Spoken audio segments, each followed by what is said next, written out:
But being able to really use all of your tools to deal with all the different situations that you need to is just so important. And using that extra life to be able to make more reads like that, or like the flamethrowers in neutral, or like the raw fatal blows that worked 100% of the time. But yeah, it worked out very well. And it was also really nice to see these players switch between their characters. You can tell that this was an extension of the sets they played before, and I wouldn't be surprised if in their previous sets they had also used both of these characters respectively. I guess all 4 characters is what I should say, because it looked like they were just continuing on. You know, they already had the mind games intact, they already had their counter picks in mind, and it showed. I think that's true. Yeah, I think you can definitely see that there. So that's going to be Guillotine taking the first match that we have for you all today. It's going to move forward. Mufasa sent down to losers. That RoboCop, man, I gotta tell you, I really do think that he's strong. I'm not just being a homer about it because I play the character. I feel that he's got a lot of strengths. I think there's still some matchups that are tough for him, but I think there's a lot of others that he's pretty effective in. So cool to see. There's a look for you, 3-1. Next, in the bracket, Papa Cat versus Sweetie Winner that will play against Guillotine. We're gonna have that for you a little bit later. So we're gonna move down and play the other half. Yeah, so I think we're going to be moving to Aztec versus Pop-Tart, and I'm very excited about that match personally. Yeah. This is probably the one that I'm looking forward to the most. Although I do have to say, just as like a final recap, yeah, I'm really excited to see more potential RoboCop from Guillotine, and maybe even the Frost, which is a character we haven't seen for a long time, but one way or another, I'm glad that we get to see more Guillotine. But yeah, Aztec and Pop-Tart. Now, Aztec, very well known in MKX for using a variationless Kodal, and now in this version of the game in MK11 using a lot of like the cat moves for Kodal. Or I guess it used to be called totemic, but now of course with custom variations, Aztec really just is able to choose a very strong variation of Kodal. Very well known for playing Kodal. But on the other side, of course, Pop-Tart, very well known for playing Kodal. And this is a matchup that I feel like I haven't seen at a high level in a really long time, but I am very excited to see the brawl between 2 Kodal cons. There aren't that many players who play this character at a very high level, but these are absolutely a couple of them. I mean, just recently, last week, I guess, Aztec won the ECT Community Throwdown event for Mortal Kombat 11, a series that they're doing. So he had to beat a bunch of different characters, a bunch of different extremely strong players in doing that. He's very capable. They both are. They both are. Yeah. So this is going to be cool to see. 2 characters, well, 1 character used by 2 people who have these really far buttons, interesting mix-ups up close, can do a lot of damage, but also can be played with different variation moves. So a big part of this is going to be who's got which custom move. Yeah, we'll have to see. I think we're probably not going to see anything too wild here, right? We tend to see a lot of the... Okay, so we actually do see the cat from Aztec, and then is it the command grab and Grand Discus? And then we see Grand Discus, the launcher, and the command grab on the other side. So the big difference here is the launcher versus Taquati Mall, which is the straight cat, which is a great, very strong combo ender, and it does go through projectiles, so this might be a little bit easier to zone on the side of Aztec. However, he's not going to get as much reward. What a call out and big damage. Okay, yeah, I gotta get out of there for sure. That was gonna be a big snowball downhill. I mean, it might already be. Pop-Tart going for this and right back into the command grab. He's gonna get the corner if he wants. Yes. Yeah, the big advantage here. Although, you know, usually that puts you at a place, you know, granted on block, very good, puts you at a great spacing for Kodal, but the problem is when you're playing against Kodal, I want to see if they're willing to challenge each other a little bit more after blocking that, because most characters will just sit there and wait. It's almost like it's plus. Stealing a little bit of a turn. And Aztec, yeah, there you see the utility of the cat blowing up. A little spacing, a little timing, I should say. Yeah, it's didn't believe in the hit. Oh, barely catches his toes, the fatal blow. And I think that should be enough. Almost definitely, in fact. And Chunk. Yeah, that was a really nice pickup. And on top of that, of course, that means no defensive bar for a long time for Aztec. And full meter on the other side for Pop-Tart.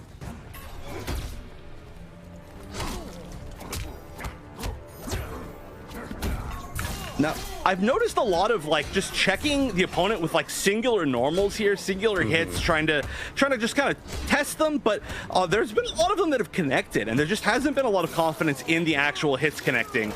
Although nice tech throw right there. Nice little delay. People will often go for the forward 2 as a meaty. The awareness is there.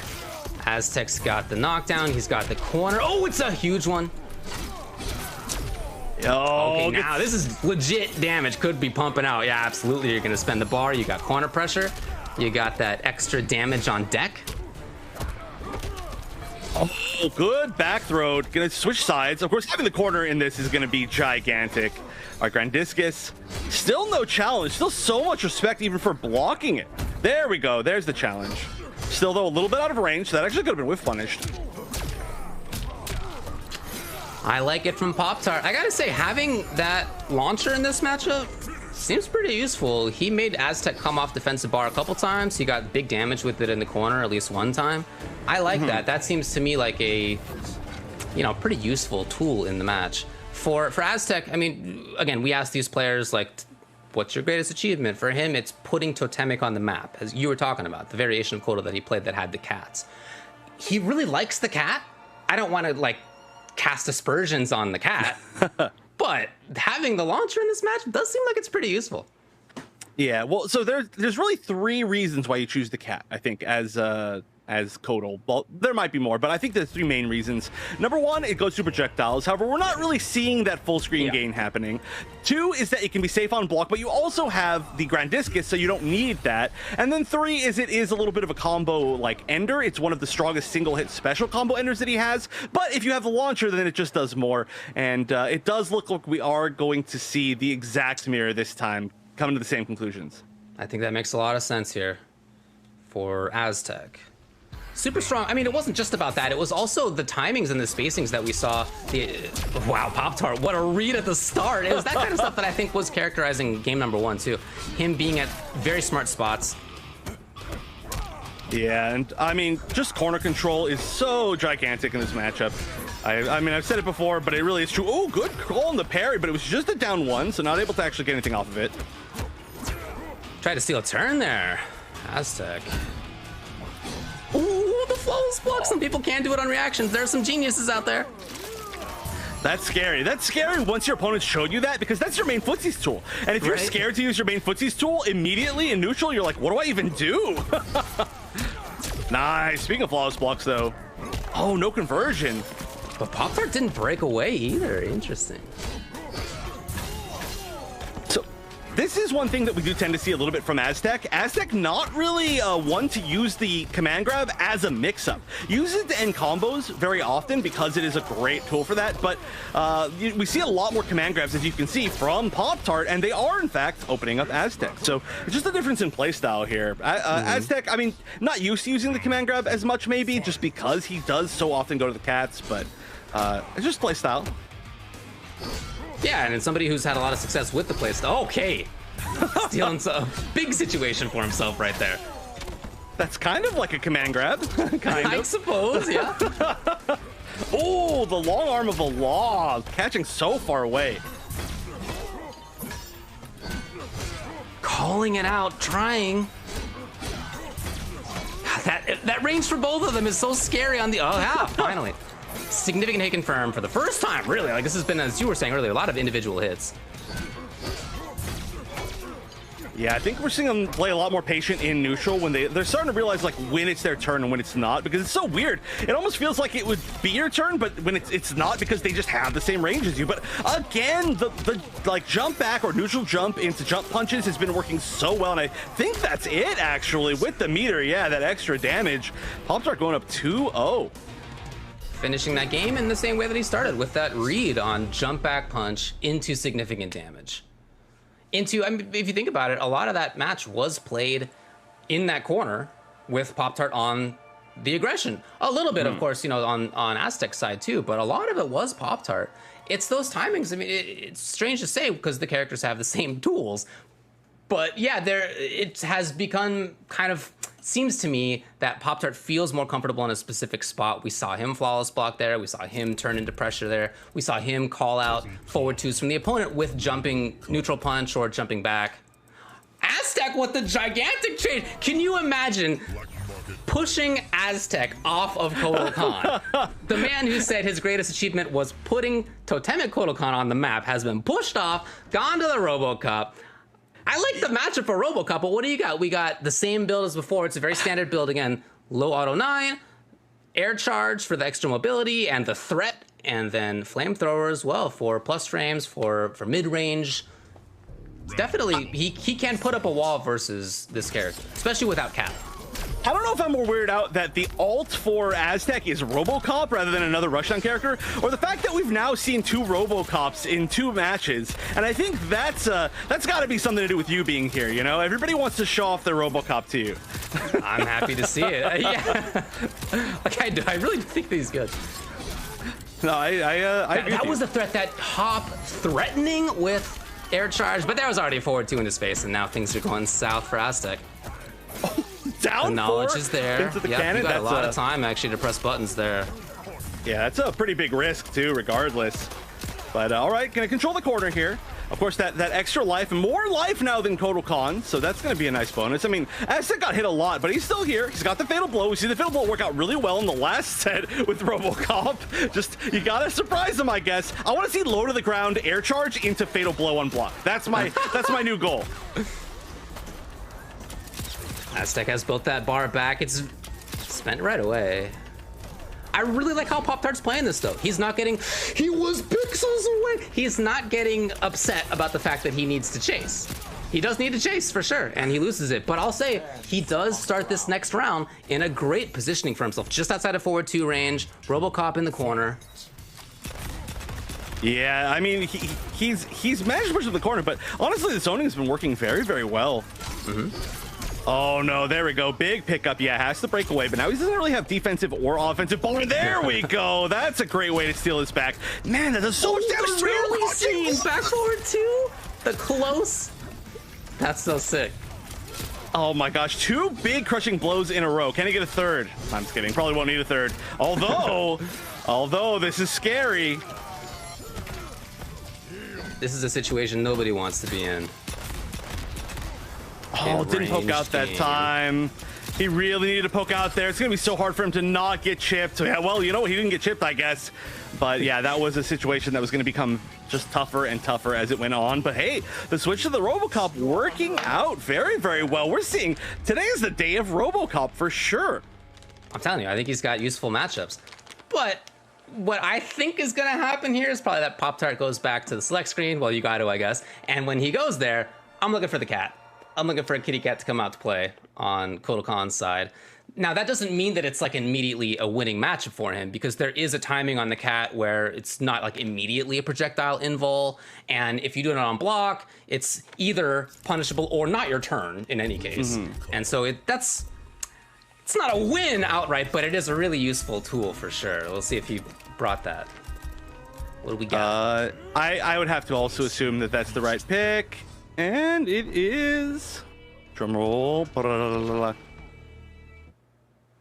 Yep, that is going to be the cat. Yep, we're going to see this Quantum Mall in place of the Grand Discus. So that does work as well. That's something I was saying earlier, is that you can make yourself safe by, instead of spending the bar on Grand Discus, you spend it onto Quantum Mall, and you're not in as advantageous of a position, but you're still essentially getting your main goal of the move. Oh, nice wait and bait on the counter.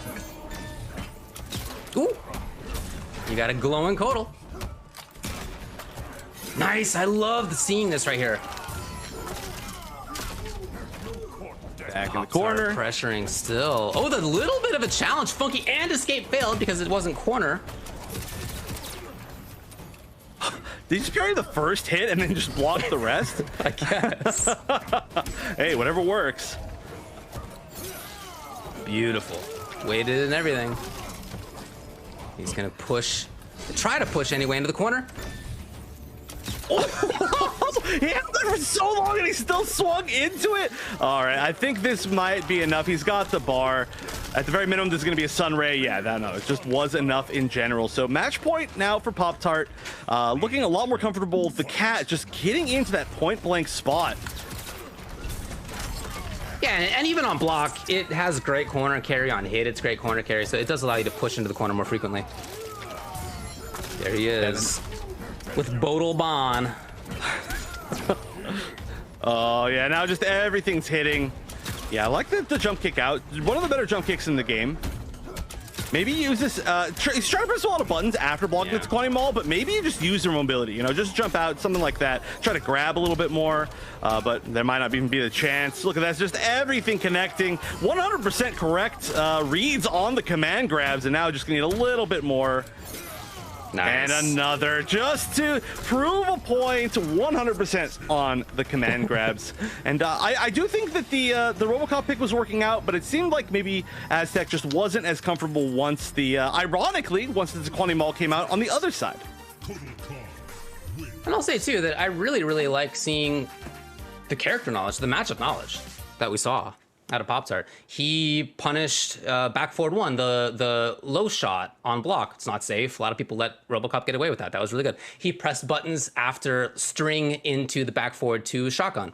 Not safe. You don't have to let RoboCop get away with that. He didn't. He had things like that that showed to me that he really knows the matchup well, and not just having to do with the cat selection, but just his play I thought was really, really strong. Yeah, I mean, the thing is, Aztec enters so many tournaments and does really well in a ton of them. And, you know, definitely one of the better Kodokan players in the world. But Pop-Tart shows up a little bit less often, but pulls off huge upsets very commonly. I think one of the scariest Kodals as well. I mean, clearly, just from this play, really plays the character like a grappler, when a lot of other characters don't quite as much. I'd say one of the more command grab heavy ones, and his reads on that in particular are just so good. He really makes the character feel like a mix-up character on top of having neutral like that, to be able to whiff punish stuff like down 4. Who gets to whiff punish RoboCop down 4? That's unfair. Nah, he played great. Yeah, and then when it came down to it, also excellent mix-ups. Wasn't just about character knowledge, but also seemingly player knowledge too. And I would say that was the case regardless of whether it was RoboCop or Kodal from Aztec, because, you know, in game number 1, we saw the reads, like I guess the first couple games, we saw reads like, I know that you're gonna do forward 2, I'm gonna do jump back punch, like specific reads, right? And then also when it was RoboCop, it was reads about, you know, what kind of mix-ups are gonna work out from you up close. So either way, loved it from Pop-Tart. Very, very strong stuff. He's going to move on in winner's side.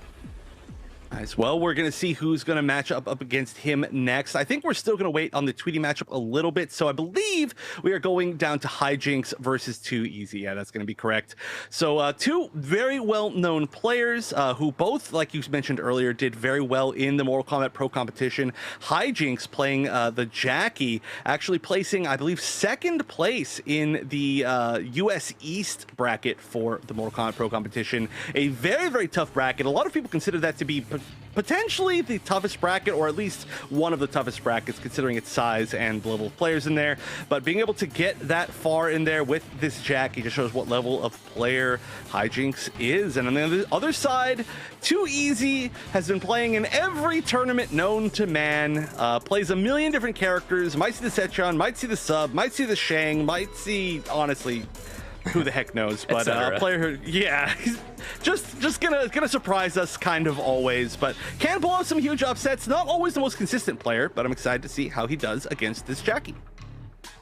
Speaking of the Jackie, Hijinks is one of my favorite Jackie players to watch. And what stands out to me is not really the big damage offense that, as a character, she's best known for. It's instead, it's his understanding of when to move. It's his patience, in fact, in many ways that I think stands out to me. He has really good defense up close when the opponents are pressuring him. And he knows that he doesn't need to go wild. You don't need to play like you need to get a hit right away, because when you do get a hit, it's 1,000 damage. And so you can play, if you want to have this style, you can play a little bit more slowly, and that is oftentimes what we see from him. I think that's cool. For 2Easy, yeah, somebody who just has a bunch of different characters, different play styles with characters too. I've seen caution from him, but I would say more frequently I see a little bit more activity. He likes to go in. He likes to be the one who's in control in that kind of way. He's not adverse to taking risks at all. It's going to be a fun matchup. Two very strong characters, of course, maybe two of the best characters in the game, but played by people who play them a little bit differently than many others.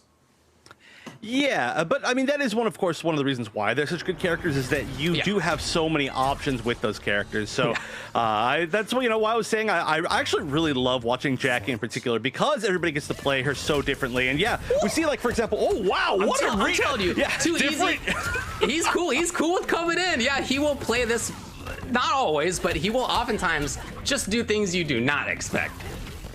Yeah, imagine you're fighting a Jackie, one of the scariest, if not the scariest, up-close characters in the entire game, and the first thing you do is just teleport in on them as a zoner. But hey, you know what? Look at this life lead. It's working. Oh, he hopped over the down 3. This offense. Oh my god. Oh, what is this? This is not at all how I expected this to work. I'm like Buzzsaw speechless. Red Cetrion, yeah, just all of a sudden turn it up the juice and still there when it comes to having defensive tech on deck.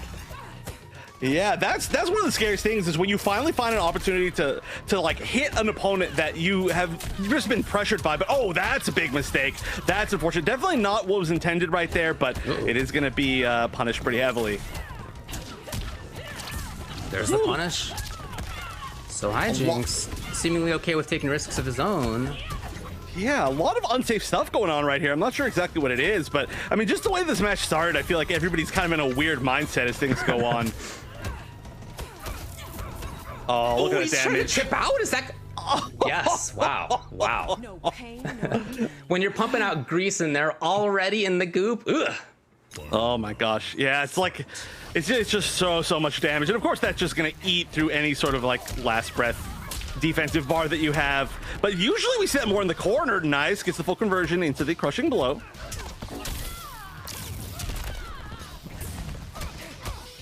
Great read, just not quite there in time for the punish. Yeah, so close. I mean, that would have been huge. No more defensive bar. That actually probably would have been the kill. So Too Easy has shown that he can turn on the juice offensively again. Okay, Hijinks is here. About to build a bar. That should be it. I think you can basically just put the damage over time on the ground, actually, and could have done it. But you know what? The interactable dive kick, not something we see all that often. Wow! Look at that movement. Just sliding across the ground. Wow. Was my internet going out, or was that tech? That was sick. It was the fastest like crouch walking you've ever seen in your entire life. It's very, very impressive. I guess. Yeah, going off the wall in that situation was... It was, I mean, that was a read, obviously, and it was a risky idea. I almost wonder if that was a missed flawless block or something on Too Easy's side, because he got hit in a situation where he didn't look otherwise busy. Not sure. But dude, yeah, the way that he was playing that character, Cetrion, at the beginning, very offensive. I would say clearly caught Hijinks off guard when you get a teleport in there and turn it into pressure in the round very fast. But that kind of thing may not be like a long-term winning strategy, right? If you're taking risks like that versus a character who can do so much damage, if you don't have the defensive bar when you need, or if you're not at a range where you want to be against her, I don't know. We'll see if he keeps it up. Yeah, I mean, I say this a lot, but I think that in my eyes, Jackie has the highest practical damage because she does so much damage to you, even if you do break away. Plus, she gets damage over time on the floor constantly. And if you don't break away, then she does as much damage as any of the higher damage characters, almost. So, yeah, being able to take risks against her is a pretty scary strategy, I would say. And, it works out a little bit, but all it takes, especially now that Cetrion's down to 950 health, all it takes is, like, 2 big mistakes, and you could basically be done for. You could be put in a checkmate situation. Ooh. Oh, no offensive bar, luckily for Too Easy, but still, I mean, he's way down. And just getting further and further down. Okay, here we go. A full conversion. Probably going to keep him restanded. Yep. Just barely plus. And she's got nice strike throw mix-ups. The thing is, you're just not going to deal a lot of damage each time. Whereas Hijinks, even damage over time, was going to be enough. Yeah, you really need to like supplement your close-up damage with Cetron with some zoning damage, right? And we're just not really seeing that right now. I mean, there's been some really good reads on the zoning, but there's the ability to do stuff like Hell's Wrath does hit really far above her head and it catches the Jackie jumps. Air Boulder is always going to be an option. We're just not really seeing any attempts at that. It's just a brawl at this point. I mean, great flawless blocks as usual, but it's just so hard to make up its damage. So now we've seen this so many times. Hijinks clearly is cool with taking the risk of unsafe dash punch. When it works out, fantastic, right? You're in there. If it doesn't work out, you're gonna take what, 150 or something damage, right? It's not gonna be the end of the world. Yeah, this is actually something very similar, and I would actually say this is a very similar Jackie playstyle to K-Top from Greece, where one dash punch, although it seems really risky, the reward of getting that knockdown is huge. It's actually quite a good knockdown, and with Jackie, it's like exactly what you need. You get O'Keefe in situations where you wouldn't think because she can leap, because she can put the goo on the ground, and so those really risky dash punches, you're like, why would they ever do that? But realistically, it can lead to a lot, and it has been, and I would expect that we're going to see a character switch from 2EZ. Very rarely one to stick with one character throughout the entirety of a set unless he's going to 3-0. I think that's right, yeah. And if his intended playstyle here is, let's take risks, let's try to deal some damage, right? Let's not worry about if I get hit, then I think the sub is a better choice if that's the strategy that he wants. I mean, he doesn't need to be playing Cetrion in this way. I've seen him play Cetrion slower. I mean, this is what he likes, right, obviously, but I have seen him play slower. That said, if you want to play fast, why not go to sub? Make it big damage. Make it risky mix-ups.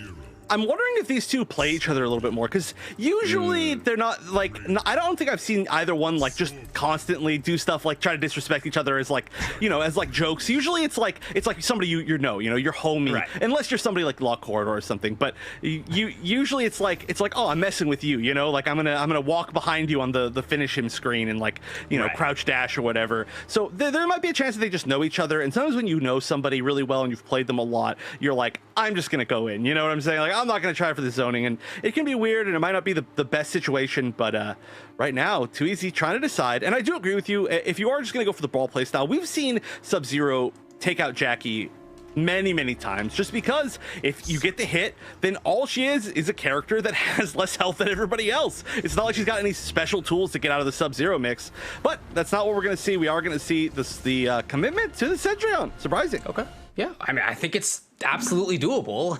I don't, you know, it's not that it's not doable. It's that instead the strategy that he's picked so far hasn't been effective. And I hope that what he was thinking about during that time down right there was, you know, what am I going to change? What are the differences I need to do? Maybe be aware more that there's going to be random dash punches coming out of Hijinks, who seems willing to take those risks. Oh, there we go. Okay, going a little bit more for zoning, but then actually immediately going in. But I mean, this is where the damage starts to add up. Oh, no anti-air, just respecting. Oh, 1-1 teleport, not the move. I don't know if that was a mistake. It's actually hard to do that even intentionally. So I'd have to assume that maybe he just didn't expect the 1-1 to hit. Oh, funky little whiff. All right, chance for a bit of damage into significant plus frames. Nice. That's exactly what you were talking about before. Having that Hell's Wrath at that range to cut off the screen, huge right there for 2EZ. Yeah, it's so nice, and there's very few matchups where you actually get to see the fact that it does start above her head. But when she created that move, she had a good idea going on. Anti-air projectile, you would love to see it or hate to see it, depending on whether you're the one jumping or not. Oh, that's punish, yeah. And Hijinks gets legit damage off of it, spending the KB on it. Oh, and the whip punish here. Okay, 2EZ has attacked forward a lot. Wow. Are we at 100% success rate on like raw fatal blows today? I think we are. That's the thing. At low levels, it works. At mid levels, that doesn't work. At high levels, yep, absolutely it works. Well, now it's a pretty scary spot. Oh, trying for the overhead, great block. No trading, commit to the rest. Oh, that's gotta be it. Just at that moment happened to believe, okay, it's time to go for staggers. And if he had just committed to the string, it actually would have been enough. Oh, great anti-air again. I mean, 2EZ's making the right calls, but again, I just feel like it's coming down to damage and the fact that he just can't quite close things out.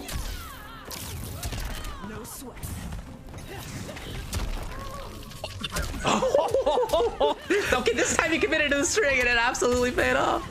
Look at the damage out of this character, 355. A lot of resources spent on that, but it did do a lot. Yeah, I mean, hey, that's one of the things is that she's one of those characters where you do also have to depend on her crushing blows a lot. I mean, you don't have to, but you can, is what I should say. And that 2 and 3, maybe her most important one. Plus the fact that her fatal blow is so confirmable from so many things that she wants to do. So she's a resource-heavy character. We just haven't seen a lot of that from Too Easy yet. Oh my God, we're just leaping over, not doing anything. What is this? I love it. I love that offense right there. Too Easy. He's so close now. Chip, and it's so hard to evade Chip. Yeah, wow. So hard to evade Chip when it's Cetrion and you're in the corner. Jump back's not gonna cut it. So there it was. And part of it was a similar style still of wanting to, for the most part, play offense. But there was also things like the Hell's Wrath that took around. There was a little bit more mid-range stuff. He did get a chance to spend the KB, for example, as well. We saw the resource of Fatal Blow come out. So some things that we hadn't yet seen from Too Easy were a big part of why he took that game. Yeah, it's just about being able to optimize all the little bits of damage, I think, right? Like, that's one thing that we've seen a lot from the players who picked up Cetrion, I'd say, like, after Ultimate came out, is we see, for example, like, hit confirms that aren't perfect, and it's just even little things, like, you know, you connect 1-1, and a lot of times people aren't ready, and they'll just do 1-1 into Tornado on hit, but you could be doing 1-1 into Amplified Vines, into Dash Forward Standing 4, you know, like, into the restand, into the Natural Barrier, or you could be doing, like, 1-1 into just Fatal Blow. There's players like Acid Amatsa that are extremely good at that, and that's when the damage from the character starts to really be scary, because you're just getting chipped down piece by piece, little hits here and there, and then the big stuff comes in, the Fatal Blow, the 2 and 3 crushing blow, the even like down 2 crushing blows, just all the little stuff that you can get that is just like, it just chunks you for that little bit of life that you have left. But Hijinks taking his time. I don't know if there's any ults for Hijinks. I don't know if I've ever seen any ults. I don't think I've ever seen a high level ult from him in the situation where it was like a big tournament. Not that I can recall. And really no need. You know, she's a very strong character and he's really good with her. So why not? Keep it up. Yeah, yep, just needs one more still. Just one game not going your way, but there's plenty of cushion here, I think. And it's just about now just being a little bit more careful. You know, was, I think, able to take a lot more risks in the first 2 games just because we weren't seeing the big damage come out quite as much from Too Easy. But things are changing. Just all about readapting. Love the start right there. You can get a lot of damage on this. Oh, yeah. The defensive bar was already spent for Too Easy's in big trouble. Yeah, look at that. It was like about half life from just one big opening and a projectile, I guess. This is something you see a lot from Too Easy. He'll wait and hang out until he gets that offensive bar back. Really good awareness to get the dash punch, but Too Easy battling out. Oh, big risk here. I mean, I kind of like it. You know, you've got to make it back a ton of life, and that's a great way to do it. That's not an easy confirm. It is very common to get the 1-1 to hit them a little bit too low in the air, then the full Fatal Blow whiffs, and then oftentimes you can actually be punishable. But Too Easy, recognizing that the 1-1 caught on the way up just high enough for the Fatal Blow to connect. And there we go. Look at, we're all tied up. Ooh, lifelines. God. Oh, no! He ducked it, but no punish. The threats. There's so many implied threats. Hijinks is up close. Too Easy is willing to make bets sometimes, and they just phase past each other. Oh no! No cancel! No full conversion! Okay. I like the ground down. I like the ground pound. We haven't seen that yet, but needed to get more damage off of that. Taking a turn back, and then Hijinks again. Jumping over has been a really, really big part of this. I mean, if she gets a follow spot, she can attack right up on top of her, but otherwise it's not an easy spot for her. Yeah, and honestly, the flawless block from Cetrion, not known for being very good at all. So there are some spots where it can whiff. And ooh, nice dash punch. There we go again. Over it, that was so good. Hijinks on top of things. He is at match point. That could have been an air one. That would have actually connected, but I think he's just the dash punches have made it too scary. Wow, no punish. Could have been one, but this is going to be, I think, it at this point. Yeah, you're going to have to find a way out of this corner, and there's just not a safe one. And so Hijinks is going to be moving on. I did like the adaptation. We started to see more options at the end out of Too Easy, but Hijinks just stayed solid, readapted, took the advantage of winning the first 2 games, I think, quite well, and just closed it out. Unnecessary. That's a tough one. Yeah, I mean, that's going to be Hijinks moving on. Too Easy will go down to the loser's side. So we've had 3 of our first 4 matches in the first round. If we can check out the bracket again, just to remind you all where we're at. We already have seen Guillotine move on. Not sure who he's going to be playing against in the next round quite yet. But it will be Pop-Tart versus Hijinks in the next round of winners. That should be an interesting one. It's not a particularly how do I put this? It's not a match that I think a lot of the Kodals really like to play, just because Jackie can get a little bit more free reign in the air against him, and she doesn't have to play the ground neutral game that he so wants to play all the time. But Pop-Tart, I have plenty of faith. Like I said, Pop-Tart, one of the scariest players just in general that I've seen. So I'm excited to see that one, but still, I think mostly I'm excited to see some more Guillotine and whatever weird characters he pulls out over in the other side of the bracket. Well, again, not sure who he'll play. We've saved the Papa Cap versus Tweety match for last here at the beginning of things. Look, Tweety, I think you got to say, comes into this as the favorite, certainly one of the favorites. This is one of the strongest players in the NRS scene over the last several years. And in asking, what's your #1 achievement? He mentions winning Combo Breaker, and that is about as big as it gets, right? For the NRS scene. I mean, that's certainly one of the top 3 things that you can do in this scene. So a good thing to be proud of. And his Geras continues to be maybe the best Geras, certainly with the style of Geras that he plays. You got Papa Cap on the other side. Haven't seen him play within this quite yet, but this is a player who's had quite a bit of success as well. When asked, for example, what do you consider the greatest achievement in your gaming career? He says, being the best in the world. That is his biggest achievement. Well, quite a claim, and unfortunately going to have to prove it against somebody else who having to prove it immediately against somebody else who's pretty close to that claim, I would say. So that's not going to be the easiest thing. But of course, playing Sub-Zero, playing Johnny, for some reason that's just like an archetype. There's a lot of people that play both those characters. Johnny, a character that we actually don't see as much anymore. So I want to see more Johnny. I don't know why exactly the character fully fell off the radar, but of course, Sub-Zero, very popular character right now. A lot of people starting to reconsider him to be kind of within the upper echelon of tiers. But against Geras, I don't know if there's like a particular choice that you want to make between those two. And with Tweety, it's going to be Geras. Sometimes he messes around, chooses the Melina, but that he has to really be in a mood to mess around, and it's extremely rare. But almost no players have stuck to one character in tournaments for as long as Tweety has in this game. It's been that character for just like years at this point, basically.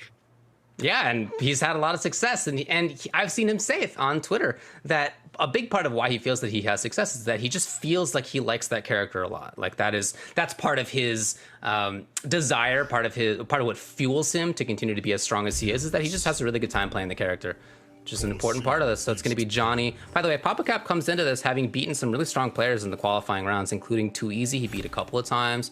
Beat Mufasa, beat Jetring. I mean, there's other players as well. So he's coming into this as a very strong player too.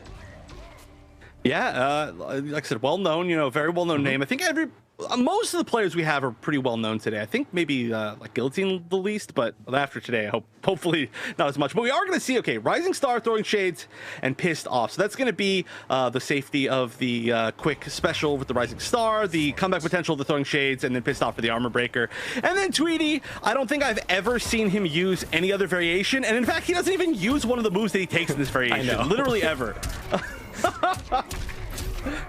Hey, he's confident. Although right now, starting out, it's Papa Cat, but just like that, it's Tweety attacking through. And spending KV? Yes. That's wow. a good way to start. 450. And yeah, this is going to be the classic strike throw that we're all so afraid of.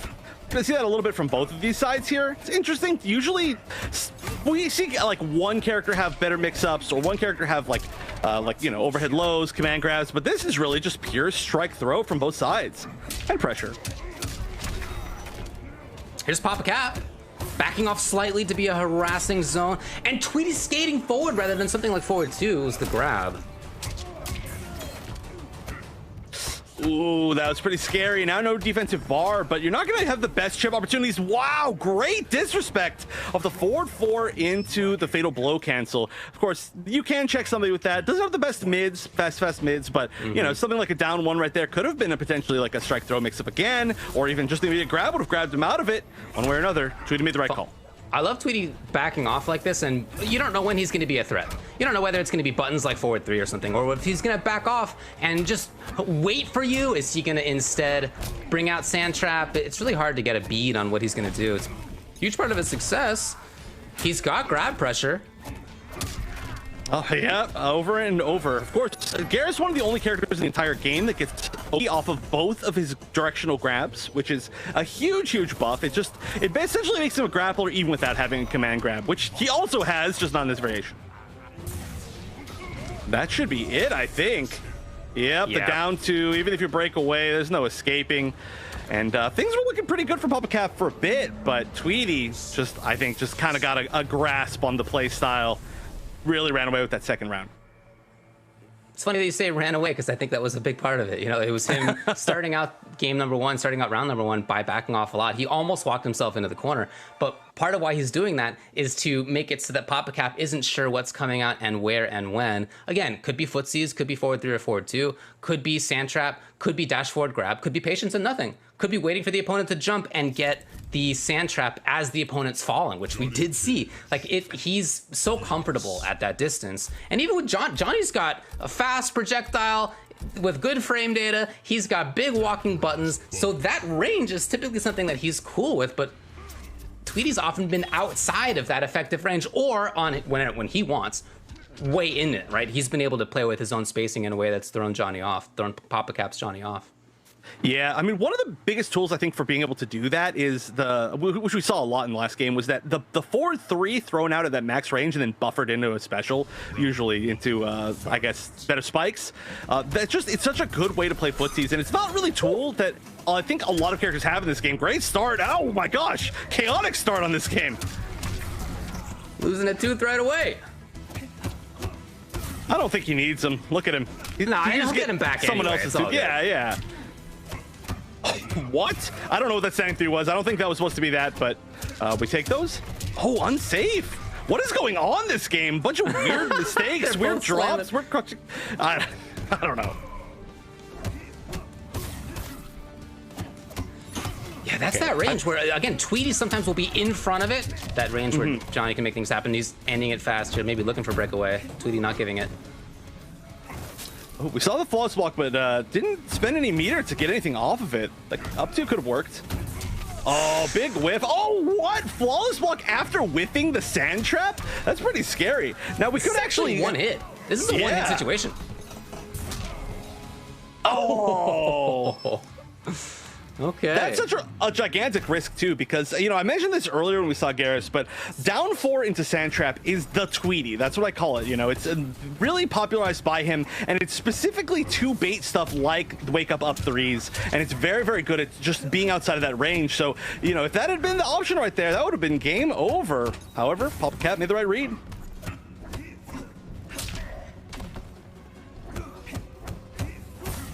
Tweety blocking at that range, and then getting out of there. And just like that, again, these huge options that Johnny has, PapaCap's been forced to kind of move forward into a range where they're even effective. He's gone to it a few times. Tweety's now ready. Yeah, this is going to be an awkward one as far as finishing the combo. Nice. Perfect execution right there. And had the crushing blow. Was that 2 whips in a row? I didn't even notice. That tends to be how it goes with Garrus. Oh, man. PapaCap in trouble in this round. Ah, okay, all right. Tweety's there. Yeah, that tends to be like so many layers in. It's like, oh yeah, like that was intended to be a 1-1 on block into the Sand Trap, but it's like he ducked the first standing one, tried to probably stand up and punish it, got hit by the second one, and then the Sand Trap just comboed. So it's like, you know what? That's not the situation I wanted, but that's how Garrus works. Sometimes you just get extra situations. He's just so good at catching the opponent from jumping or moving or whatever it may be. PapaCap is just convinced to do nothing until he sees a quicksand and he knows he has some frames to move. And, you know, if it's going to be the slow approach, that's okay. It's not necessarily a bad thing. He's just got to be real careful that he does not get got by a quicksand on the way there. Yeah, I'm obviously I defer to these players, but I'm surprised that Shadow Kick doesn't punish quicksand from more of a mid-range. I know we see, like, for example, like Liu Kang Flying Kick being able to punish it quite well, or like Jackie Dash Punch, but Shadow Kick usually pretty quick as well. Oh, gets to the back three, or I'm sorry, the forward three. Oh, and the armor breaker. Already used a crushing blow at least for Papa Cap's sake. Right. And, you know, Papa Cap, honestly, not that far away from being able to do this if, again, Tweety's just so good at checking when you're trying to move. Well, let's remember, he's actually one hit away because he has the throwing shades. So he's like more than one hit away, or like less than one hit away at this point. I don't know how to explain that. But of course, for anybody who doesn't know about tossing shades or throwing shades, I guess it's called, it just gets you get a huge crushing blow combo with the fatal blow cancel. However, you do actually have to hit them, and that is way easier said than done. Tweety just really going all out on just backing up, which is working out very well. And it's not honestly a style that we usually see Tweety go to, but I think he already has a read that this is something that's going to get in his opponent's head, and it's just going to work. Yeah, and I see the character versus character utility of it, of being outside of those options from Johnny. I'm sure there's a range where Shadow Kick punishes, but it's probably not where we've seen Sand Traps, right? He's probably at a safe spot against that. So I'm sure that there's a character versus character reason for this, but also just as a player thing, we have seen Papa Cap a little bit move forward slightly, looking to Bulldog, but other than that, it's been instead him getting caught, and once he's up close, it's been Tweety fighting out and defending well. So, you know, maybe if you think as Papa Cap that you're not getting in, and when you get in your offense is not strong enough, maybe that's why you go to sub here, right? You got a character who does have options, some even faster stuff, slide for example, ways to move forward, and when you're up close, you know, obviously some of the best mix-ups in the game. Yeah. I mean, with slide, you know, in a similar way from Shadow Kick. Wow, okay, so you see right there, could have gone for the slide punish, maybe could have even gone for back one punish, but just went for the forward two as like a mix-up, which is a pretty interesting choice. But yeah, it's going to be very unsafe to throw out Sand Traps as Tweety, but that doesn't mean he's necessarily going to stop. We have seen him in matchups where you get punished all the time for it, be very, very brave with them, because he's like, you don't expect that I'm going to throw it since it's unsafe. Yeah. Oh my god, he's absolutely baiting this. It's genius. Okay, Papa Cap's here, spends the KB early. Yeah, very early, like literally on his first combo. Oh, mixing it up. And standing resets too, spending nothing in them. So really trying to be intent. The idea of being intent about it, but Tweety's there and moves himself to match point. That sequence was good from Papa Cap. If he can get back in, you can see that he can mix up and make it happen. Yeah, and the thing was he was in, right? Which is already a better like deal than he had with Johnny Cage. Like he was able to get into the spot where they were both guessing, and that's already more of a game that he wants to play. Oh, that maybe could have been punished, but whatever. Get the grab, get the Oki.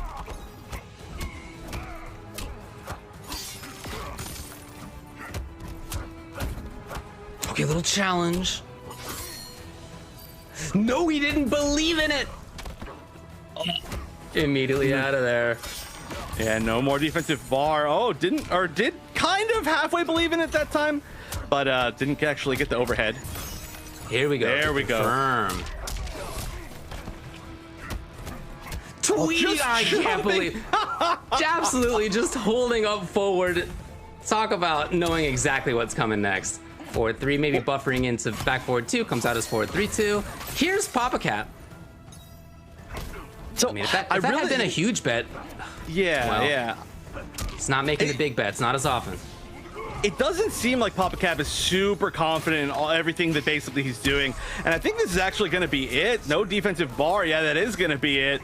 Tweety taking it 3-0, but really, it just seemed like the Sub-Zero pick was working. It seemed like he was landing a lot of hits, but he landed a lot of forward twos that were just forward twos. He landed a lot of forward twos that were just into creeping ice, not any sort of like full like commitment. And in fact, I didn't even see what the other move that he had in his variation was. I assumed it was the amplified ice ball, but yeah, we didn't it was deep even freeze. see it. Yeah, it was deep freeze. Yeah.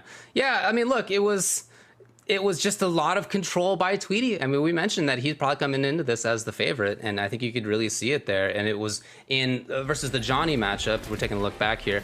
We're seeing him outside of ranges that Johnny likes to play at a lot, or being like really up close, but on his terms, And then when it was against the Sub-Zero, and he did have to defend, he got sometimes. You know, honestly, Papa Cap did have mix-ups that worked out, but like you said, that just wasn't into much damage as often as if you were making big bets, maybe you could. But I would say as well, Tweety still did defend. I mean, think about him waking up and just holding up forward when he was in the corner, for example. He had resources. I mean, he had defensive bar, he had offensive bar. He could have been a flawless block, or it could have been a wake up 3 or something. And whatever it was that Papa Cap was expecting, it wasn't wake up forward. And you know, that shows active defense like that. You're making the right reads.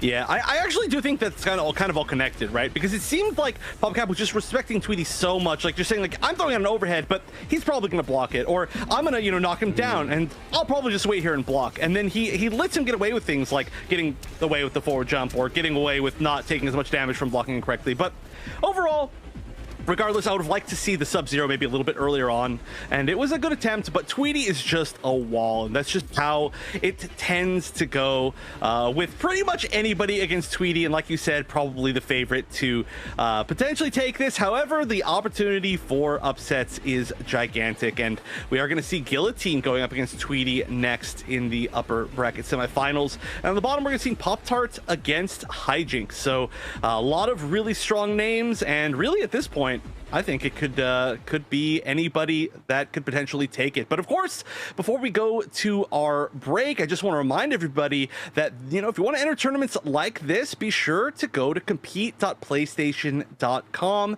It's always going to be the place. They've got tons of articles and videos by top players, just good to get into the mind of some of these players.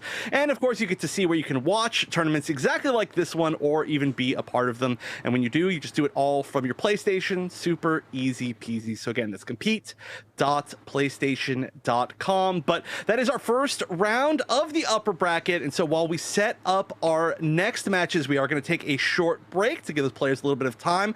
But don't go anywhere, because we'll be back with more of the North American EVO warm-up round after this.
That's it. That's it for sure. Yep, that down one. Even if there was a breakaway there, that would have just armor broken. Would have been a big waste of defensive bar. But Pop-Tart, so far, just punishing everything so well. I mean, that's like 2 times we've seen an upwards projectile. That's not easy to get past since it arcs downwards. And 2 times the Pop-Tart has punished it extremely well. Look at this. Making Jackie press buttons on the ground. It's something that we see Hijinks do. He's comfortable typically at it, but Pop-Tart has made him whiff.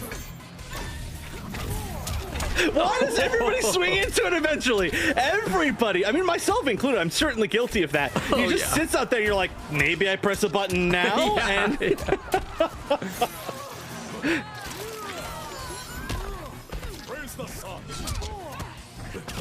Not the rest, though? Okay, Hijinks does find it. oh, interesting ender right there. I don't know about that. I mean, you're pretty close to the corner. I don't know if that was really like all fully thought out. I guess you're pretty far from the corner still. It does give really nice Oki. It does.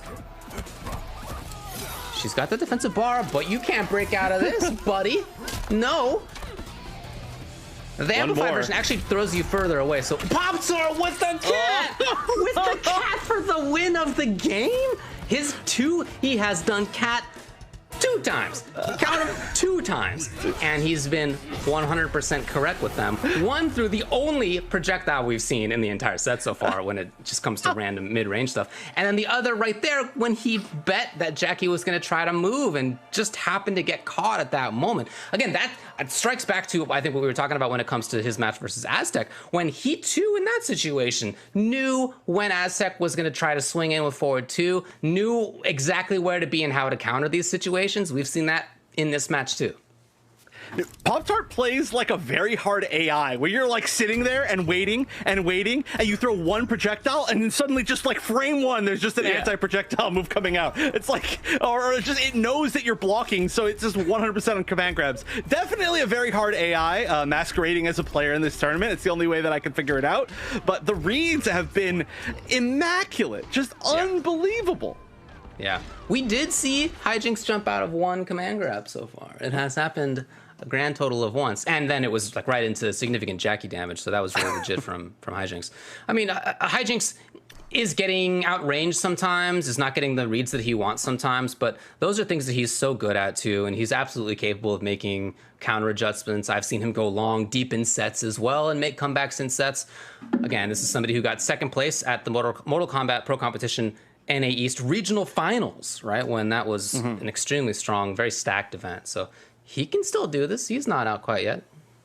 Yeah, he's not. And it does look like one of the players disconnected as the game was starting up. So out. luckily, just as I said, he's not out yet. He dropped. Actually, I think Pop-Tart might have been the one that that dropped out. But one way or another, we're just lucky. We're thankful that it was not in the middle of a match and it was in between matches. So I'm sure we're going to be working to reconnect them right now. But that does give them a little bit of time to think, right? That does tend to happen. It is online tournaments. Every once in a while, there's just a little bit of like just got to reconnect everybody. So during that time, I think it's going to be really beneficial for Hijinks, right? Because this has just been like this weirdly paced match of just not able to find the right moments at all from Hijinks. And maybe now Hijinks can sit there and think like, okay, like clearly no more up projectiles, or just try to bait and maybe make them think that there's going to be an up projectile. Maybe go for like a low one and then just see if you recover in time, something like that. Just thinking about all the different command grab options. I mean, like you said, 1 finally punished, so at the very minimum there's like that idea there. And Jackie, one of the easiest characters and scariest characters to punish things with like an instant jump, because you can't just do like instant jump into air blast if you want, or you can do instant jump into whatever her full combo is, which is still a lot. So I think this time is going to be good for Hijinks. A little bit of a blessing. That said, the more that we see Pop-Tart play, and not just in this top 8, but whenever we've seen him play in other events too, he's really good at making those reads. And a huge part of that is understanding that as you make reads, the opponent's going to begin to adapt to you, and you need to continue to think ahead, right? It's not the case that you can always be on the reactive side as the person who starts out with guessing right in mix-ups. You got to think, all right, well, last time I did it, they're going to be looking for whatever again. What do you do next, right, as the person who's on offense? And so this time can be helpful for both players to just iron it out. Glad that it didn't take too long. You know, we're back in here. Again, Pop-Tart up a game. A couple of games. Yeah. course, we're going to be sticking with the same variation. We did actually the other month. We saw somebody come in with the old upgraded Jackie and using it in a pretty unique way. So I've been waiting for somebody to do that again. You know, no grenade launcher. Just go with the old blast, the ground pound. But not today. Not today. Oh, unsafe, no punish though. Pretty risky way to start things off. Out of there's Pop-Tart. I don't think we've seen that escape before. Oh, and the sunbeam. Okay. Maybe this extra little bit of time gave him both some time to think, but again, oh no, you just can't do it. You just can't do it. No projectiles. Put up a big sign that just has like projectiles with just a big red cross over it. I think it's expecting a breakaway coming right there, but look, it's still good damage. Hijinks jumps over, only the grab though. What? Oh, Hijinks makes him pay big time. Yeah, and even that 1050. Says I can't throw projectiles, you can't throw projectiles either, and yeah, that's game. GG. Pain, no gain. Yeah, interesting little back and forth. Couple of very fun to watch decisions, at least. Yeah, weird change-ups though from honestly kind of both players, but especially the Pop-Tart, you know, trying some more discs from full screens, trying some more sun rays from full screen, and neither one seemed to particularly work out. It seems like he's been in control when he's been in his own range, and see if he can get back there. I mean, I guess he is right now.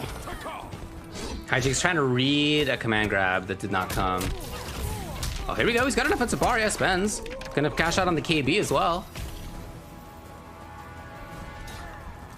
Oh, just the wave dash through. Oh no! The threat of forward two is so strong that Hijinks just sat there to get got. Wave dash up, wave dash up, wave dash up, wave dash up, command grab. Oh, weird air to air. I don't even know what that normal was, but it worked, and now it's gonna be one more read away in the corner. Underneath. Ooh, nice. Hijinks thought it was his turn, but Pop-Tart just puts an end to it so quickly. Didn't have any meter, which is a little bit unfortunate, but regardless, you want to put yourself on match points, so you take the side switch if you have to.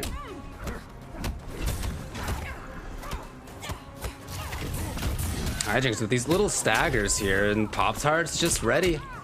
That's a no-meter Jackie. She's not gonna have the movement. She's not gonna have the big damage. Yeah, that's pretty scary. She's not gonna have the ability to break out of any big combos. Yeah, which is maybe even the scariest thing here. Luckily, you can build some time just by pressuring. Don't throw a projectile though. Oh, nice! Down 4 into the cat. That works. Oh, this is exactly what Hijinks wants. Oh yeah, he's got the corner. He's got the meter back. The resources are here, and he's doing it. Went for the standing reset, this cheeky play. I mean, maybe understanding that he just needed to do a lot of damage pretty quickly. Hey, it's still working. You know, goes down a fatal blow. That's pretty scary. A crushing blow right there would have been game. Oh, great air to air. That might be enough, actually. No, doesn't manage to get damage over time on the ground. I think that was maybe the attempt right there, because that would have potentially locked him down enough to just die. But it's still there. Oh, he's still alive. It's still possible for no. Pop-Tart. If he gets one more, if it's a grab, he steps into it just after. No way! Dude, the man tried to hop over. Oh, I mean, hey, honestly, that was like almost a really good call. It did actually avoid the damage for a little bit. If that was a full jump, that might have been death, but okay, great way to make the comeback. That was a weird thing. I'm not sure if that hop was supposed to just like really be a hop, or maybe if it was supposed to be some sort of like flawless block, which would have made a lot of sense as well.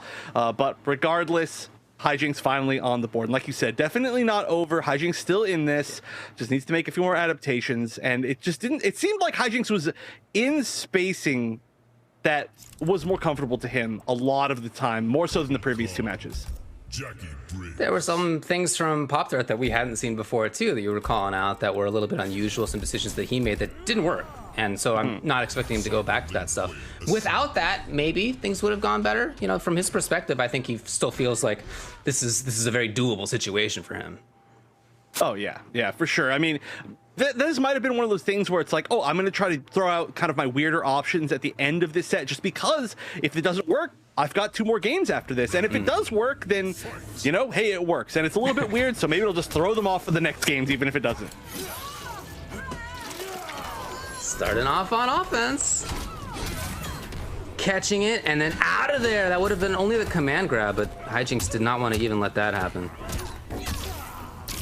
Yeah, that's one of the issues, is like trying to save your defensive bar for too long, you don't save any damage from it, because Kotal often just doesn't get full launches on you, especially when you're Jackie, right? We've seen so many conversions that are just purely like catching on the way up into the air.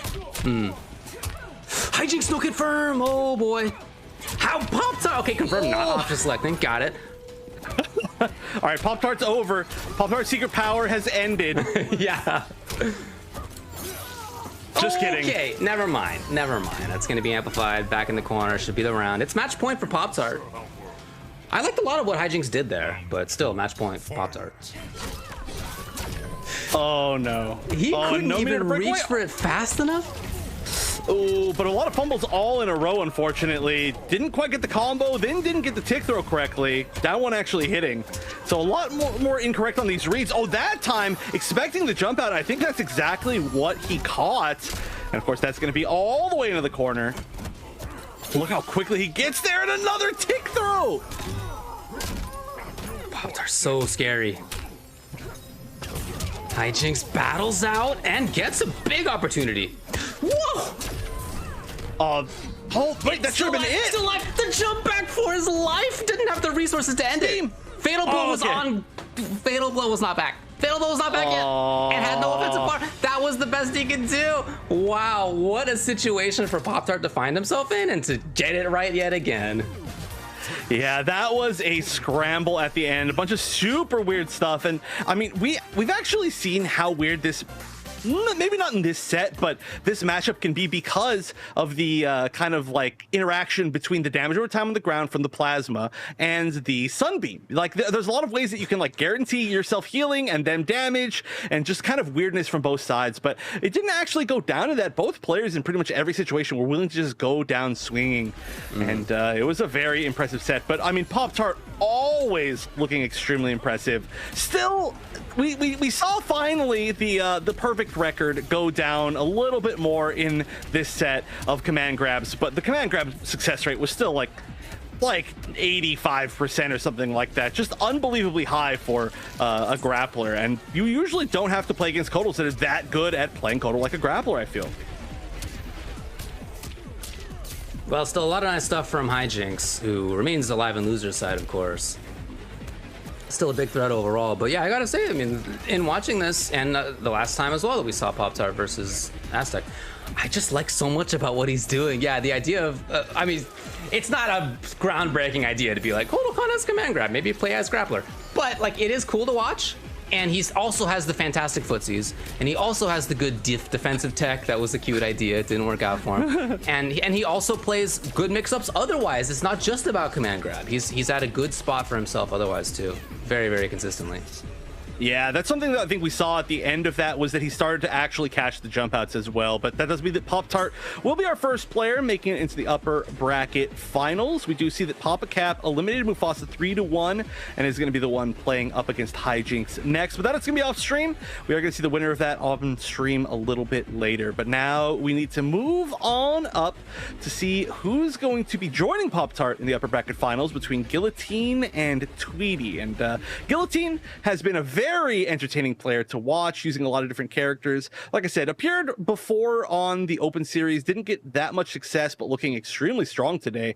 However, the question is, which character do you pick against Tweety? And I mean, we did see the RoboCop against the Garrus before, so do you think we're going to see that again? I think that makes a lot of sense. Yeah, I think if his roster is Sindel, RoboCop, and he told us Frost as well, then yeah, I think RoboCop makes sense here.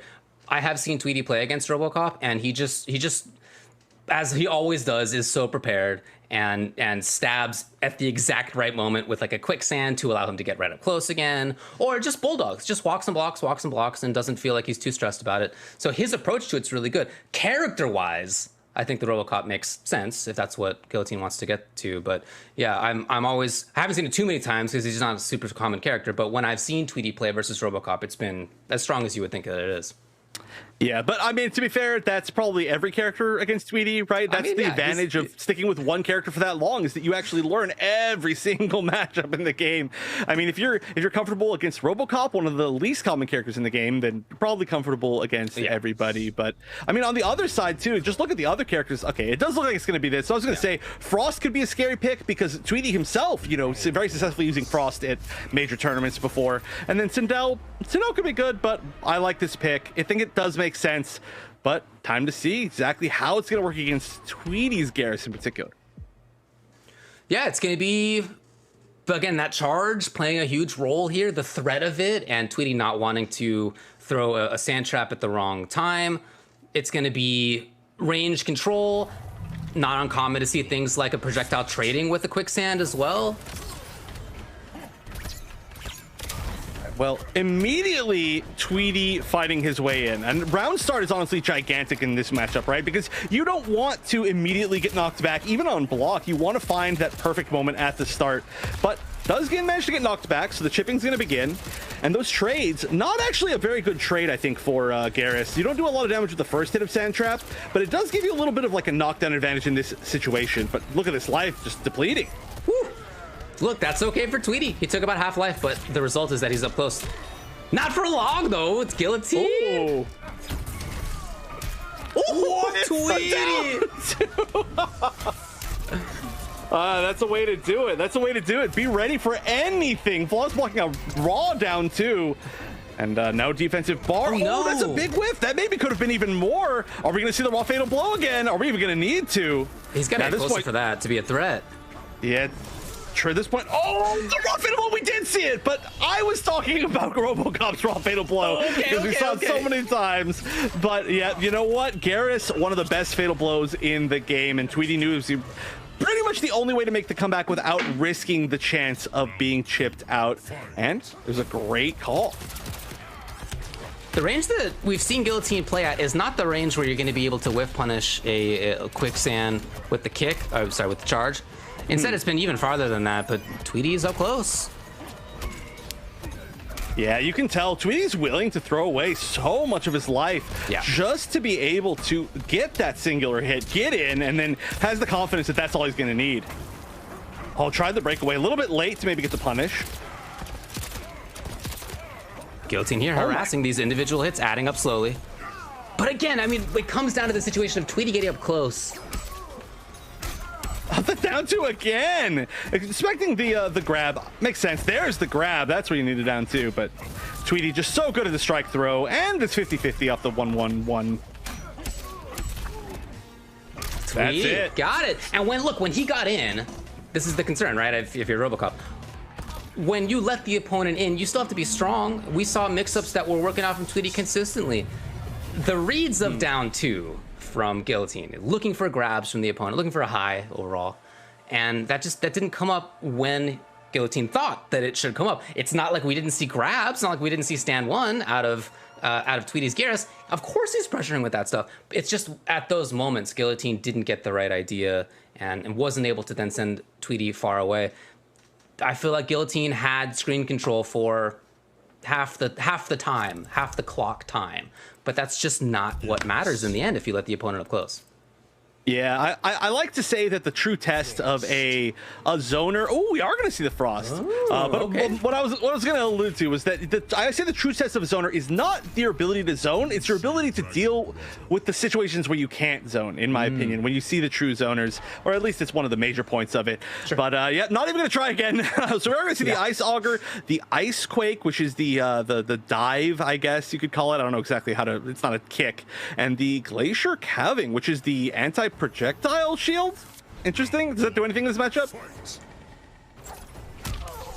I guess we'll see. I guess we'll see. Punish. Oh no. Well, Guillotine finding something at least. Okay, calling out the fact that there was going to be a breakaway too far.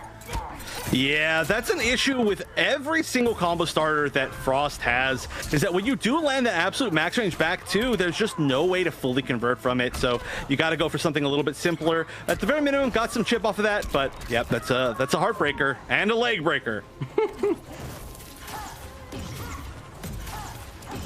That is not even connecting on Tweety. Tweety could have just stood up, and yeah, he was respecting that maybe a little bit too much. Understandable, though. You do not want to get hit by that. Great knockdown, great damage.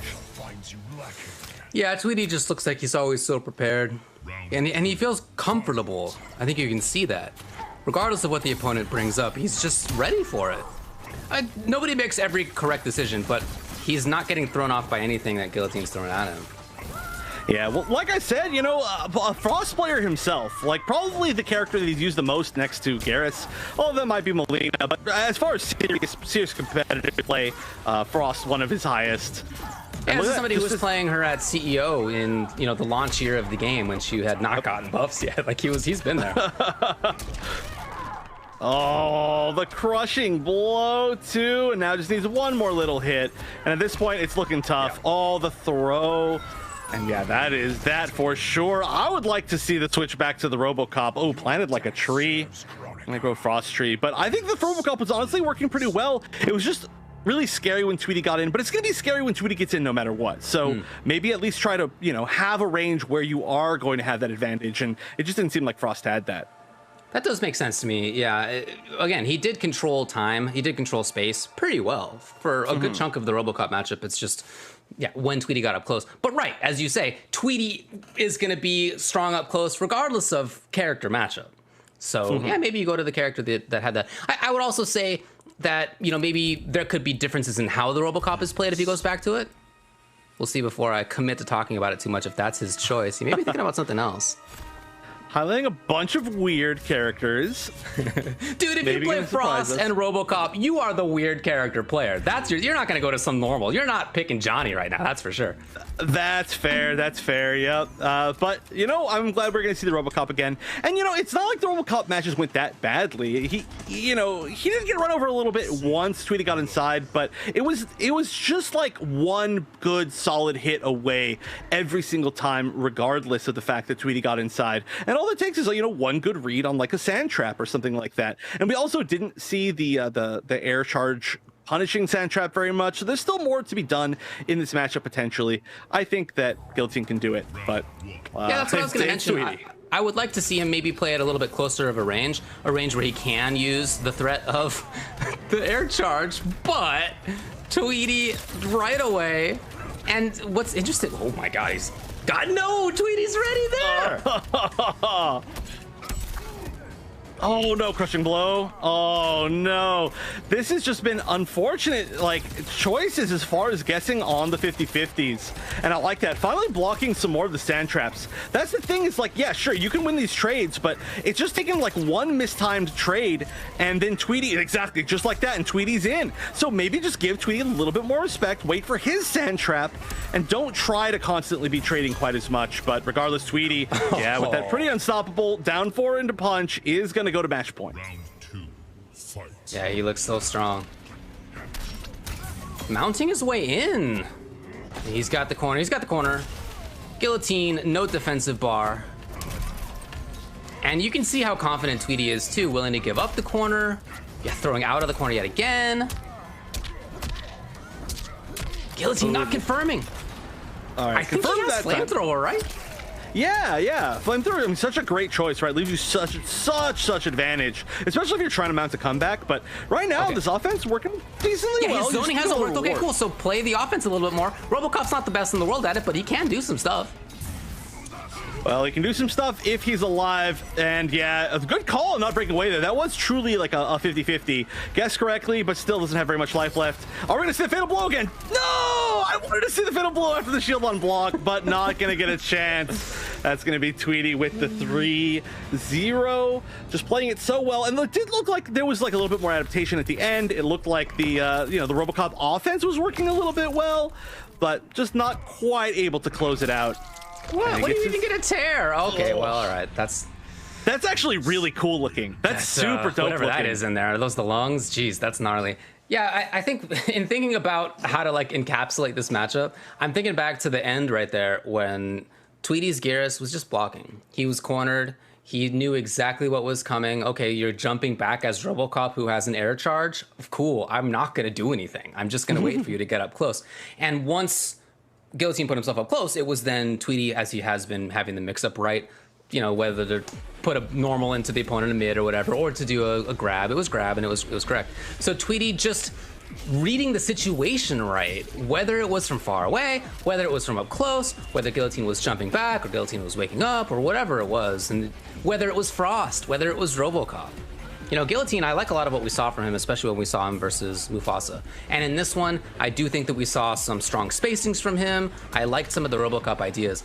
But you gotta say, Tweety is just so prepared, looks so good, capitalizes on everything.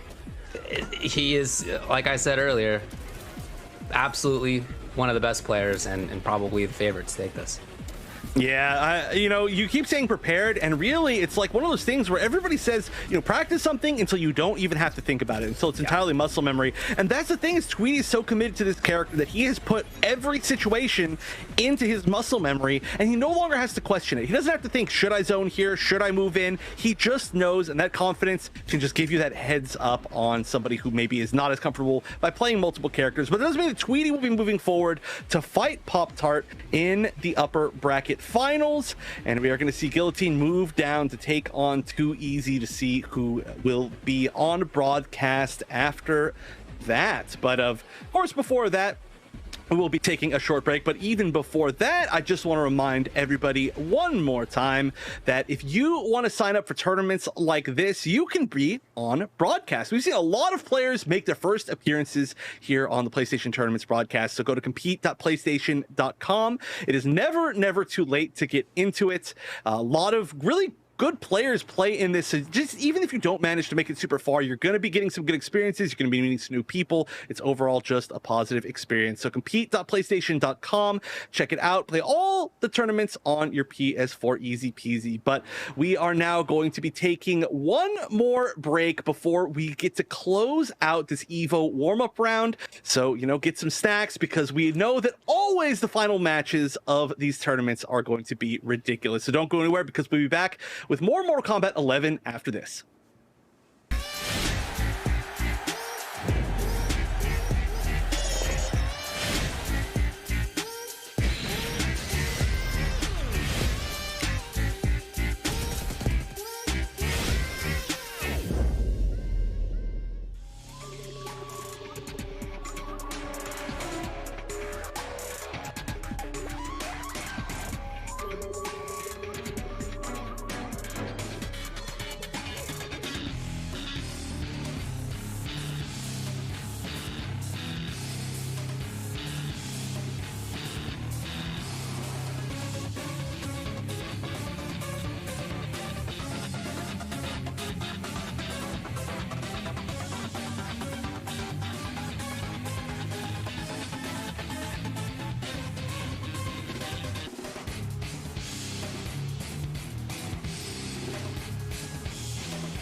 It's the finale now of the PlayStation Tournament's EVO warm-up rounds for Mortal Kombat 11 in North America.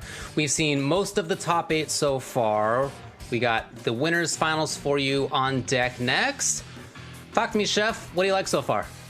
I like Pop-Tart, man. I am just such a fan of that playstyle, just looking so incredibly solid. And honestly, this upper bracket finals, I think, is going to be a perfect example of players who have just really just locks down their characters' playstyles to a T. Like, they just have it in their hearts, you know, in their brains. Their brains are shaped like those characters, and they just can get every single conversion. They just know exactly what they want to do in every situation, and I'm really pumped for it. We did also manage to see that Hijinks was the player who moved forward off stream in the lower bracket, so we will be seeing Hijinks once again. But one thing that I want to mention about this, we saw, I don't remember which total it was, but I think it may have been or it may have been Pop-Tart. It may have not, though. This was a while back. It was one of the most ridiculous things I've ever seen in this game. We saw a Kotal go up against Tweety, and in that matchup, they had a very specific setup with where they, I don't remember what it was exactly called, but it was named something that, like, it was clearly meant for Sunray, and all they did was just pop Sunray, and then if Tweety would punish them with Sand Trap, Tweety would take more damage than they would take because of the Sunray, and they would literally just sit there and do it over and over and over and say basically, like, you got to come to me, I'm basically zoning you. It was genius, and I never really see anybody like outplay somebody in that sort of like variation selection like that, but and especially somebody like Tweety. So that I want to see that kind of style again.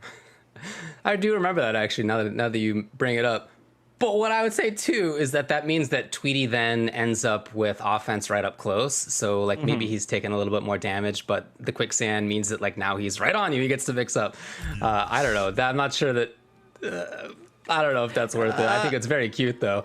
As far as what Pop-Tart picks here, let's see. Yeah, I would be very interested if it's something off the wall, something a little zany. It would be cool. But if he's just going to be the normal stuff, you know, command grab, Grand Discus, Con Cut, or something like that, I think that makes a lot of sense too. The character's got a bunch of stuff going on, no doubt. Yeah, I mean, to be fair, you know, that is a strategy that you technically don't need any variation moves for. But it did work out. For whatever reason, I mean, I agree with you. You get Oki, but that was pretty impressive. We're going to see the Grand Discus, the launcher, and the command grab. Exactly, dead on. Of course, that's going to be just such a solid pick. Yeah, and no cat. I'm not like stepping out into the branches of the tree to make that call. Like it's true, but we've seen the Taquani Maul do extremely well in a lot of matchups, even when it's not getting past projectiles today. So this was a good call out. But wow, great start, super aggressive, gets the full launch, gets the full combo, gets everything you want in the corner here. The man is playing so fast. Okay, so what a start from Tweety. The very first command grab mix up, and he's out of it. Oh, great tech, but the forward 3, what is this? Oh, he went punishes this time.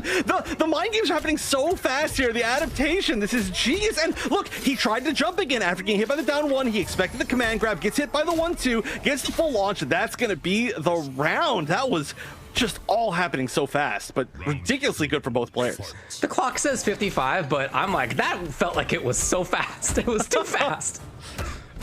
Well, I mean, these are also characters that really try to, like, slow down the pace of the game, especially Garrus, right? So seeing something like this is pretty wild. But yeah, that is going to beat pretty much every option off of that back 2-2. And Tweety knows it. Again, it's just in his muscle memory. He doesn't need to think about it. Underneath. Pop-Tart guessing right defensively and offensively too. Tweety's out, but that means that the next hit could be big damage. Oh, just barely out of range. Not trying to whiff punish any of those 4-3s. I mean, it's pretty scary. But again, that neutral jump 1 reaches so far, and we've seen Pop-Tart get so much mileage out of it so far. It's been a big story for him. Yeah, those calls on when to do that. He backs off. Tweety. Oh, come on. He jumps at the perfect time. Is this fatal? No. Ooh, yeah. Really risky breakaway right there. Oh, but this is going to be... This actually might be Sunray's position here. You got the damage buff. It's going to be almost death. Oh, no. Oh, no. Sunray could have done it, but just going to mash out the down one. I know how scary that is, but he managed to find it anyway. And Pop-Tart, I'm telling you, just always just unbelievable. Yeah, that down one right there. What a call. I mean, as Gears jumps at you, like, it could be splash, but it could be jump kick too, which hits at a really different angle, super different angle. You have to deal with it quite differently.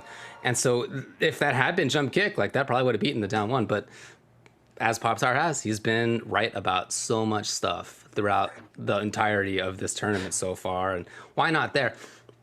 But at the same time, you could certainly see Tweety and his defense coming into play, getting out of those command grab situations. Yes, getting got a couple of times still, right? You're not going to be 100%, but he's escaped more often than anybody else has so far.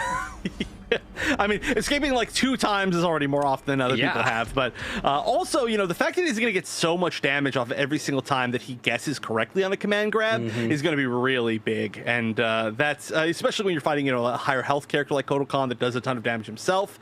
You want that extra damage. Some of the other players that we've seen haven't been able to get that sort of risk reward as even. Oh, no. Pop-Tart leveling up into damage too. Okay, Tweety with a little delay. That buffer's been so huge. Forward 3. Put it into the beta spikes. Oh, they traded down once. I think those are plus frames. I'm surprised that actually traded. But Tweety now going to play the strike throw game. Down one, down one, down one from both sides.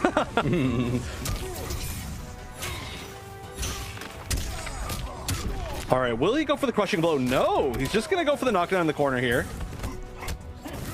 Oh, I can't believe they didn't punish, but he got the sand trap anyway. That really looked like that was going to be a punish on the roll, but yeah, like I said, you know, whatever. We take those. Yeah. Oh, my God. Tweety patient as always and just looking for the right opportunity. Here it is. A hallmark of his play, looking for the right chance. Whoa. Great conversion off the down 3, catching the forward 3 out of the air. So specific, but he knew exactly what to do. Breakaway from Tweety, at least forcing it. I really like the challenges against the forward 2s by Tweety's forward 3. That's been a huge, huge part of this matchup.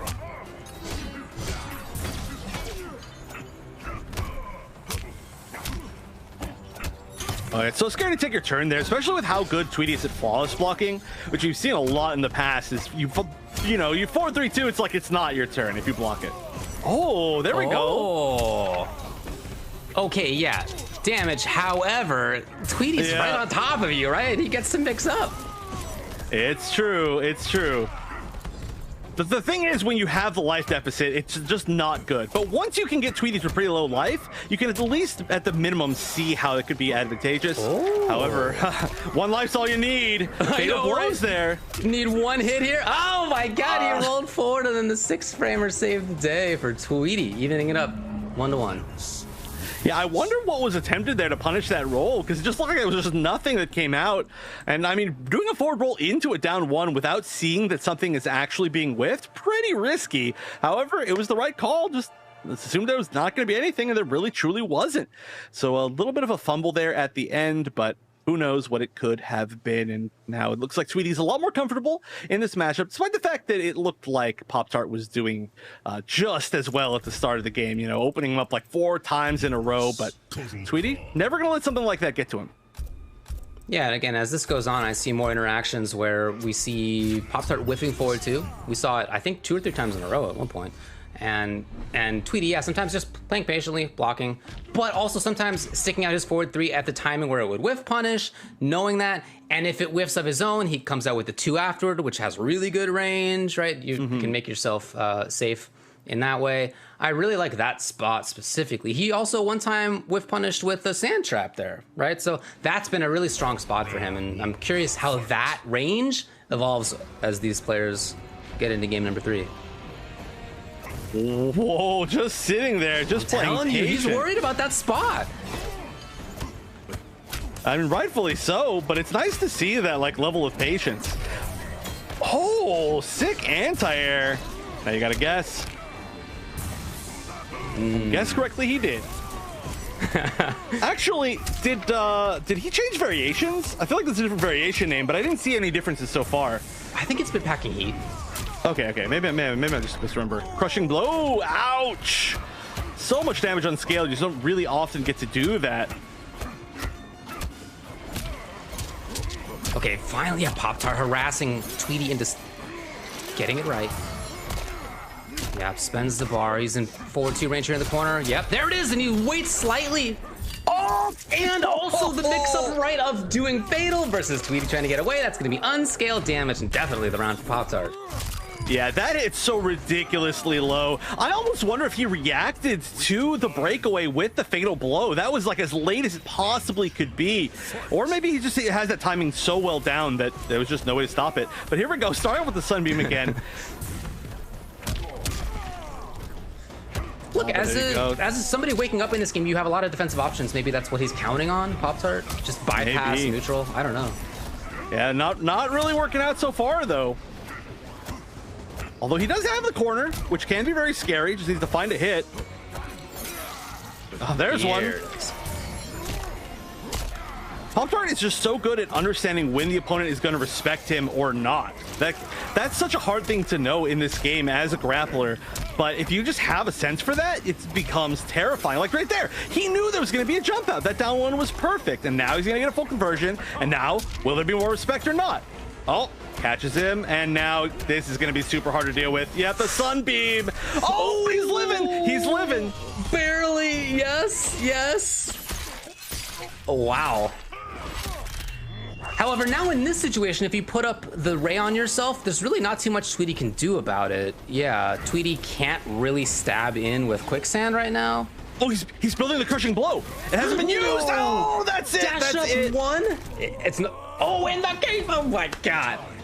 Yeah, that was so smart to start whiffing sand traps, knowing that if you hit one, you die. But if you get the crushing blow, then you live no matter what. That was so smart. And that strategy, after I mentioned it, has just not worked out nearly as much. But Tweety learned. I mean, if Tweety lost to it, you know Tweety's lapped it, right? So I think that's a great sign.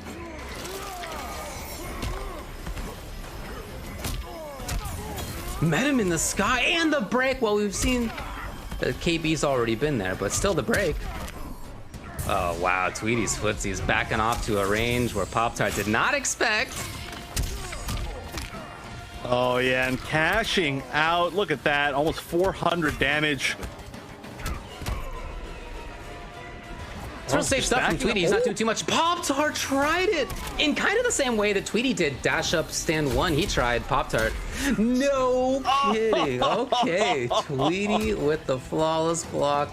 Up 2 as a solution at that range. I don't think we had seen him do that in this match yet. But when he needed it, he was ready. And that range continues to be such a big part of how this match goes. Yeah, we saw the flawless block on the forward 2 actually from Pop-Tart against Aztec earlier, and that really changed the entire pace. Just showing that you're able to do that means that you're not nearly as free to just throw out your normals in neutral. And I think that now that Tweety's shown that he can do that in this matchup kind of as reverse, that becomes so much more scary. And yeah, like you said, it's just that range, and it's that range that Tweety is just so incredibly strong at, which is more of a threat than anybody else. And it's funny because that's naturally a range that Kotal wants to be at. But I mean, if you can flawless block forward 2, if you've got the ability to sand trap, if you can throw out that forward 3, then it just becomes tough even for Kotal. I'm still thinking about your point about how Tweety did not waste time by getting the KB condition on the sand trap during that time when you just couldn't get in. That was, you know that you're doing well when you're making use of even time in situations like that. Like, that's really, really good for sure. Oh, Tweety. Yeah, so valuable to do too. But yeah, just needs one more and win now. Oh, again, controlling that space. Yeah, and with little funky timings that you can tell Pop-Tart gets caught off guard by. Oh, okay, underneath. This Pop-Tart skates in, chooses not to spend bar, which means it's the closer Oki after. I like that Pop-Tart's not afraid to throw out the 4-2 still, despite the fact that it's already been shown that he can false block them, because you can't be afraid to just use your main tools, you know? You have to still try, I think. Look, man, do your Ooh. thing. Absolutely. Just make sure that it's at the right spot. Yeah. A little bit of a duck there from Tweety comes into play as he's got good damage on deck. Pop-Tart probably not going to bother breaking. No. Oh, gets the mix up there. Didn't jump, just respect now from Tweety, just sitting there and blocking. Oh my god, Tweety's surgical strike right there. He was ready for that exact moment. Do you live through this? Oh, you do, technically. Okay, so if he felt okay, and it works out. So if he feels uncomfortable in neutral, if he feels like he's getting out footsied or something, I guess he thinks maybe that's an opportunity to guess right defensively into potentially the win. Yeah, I wasn't sure either, right? And Tweety may have only stabbed in there because he thought maybe this is gonna kill, but clearly no. Yeah, I mean, it was close. I think it was like a split second away from being able to kill, but just not quite. Oh, look at that. The long reach of that jump one, forcing the defensive meter out. And now it's kind of free reign.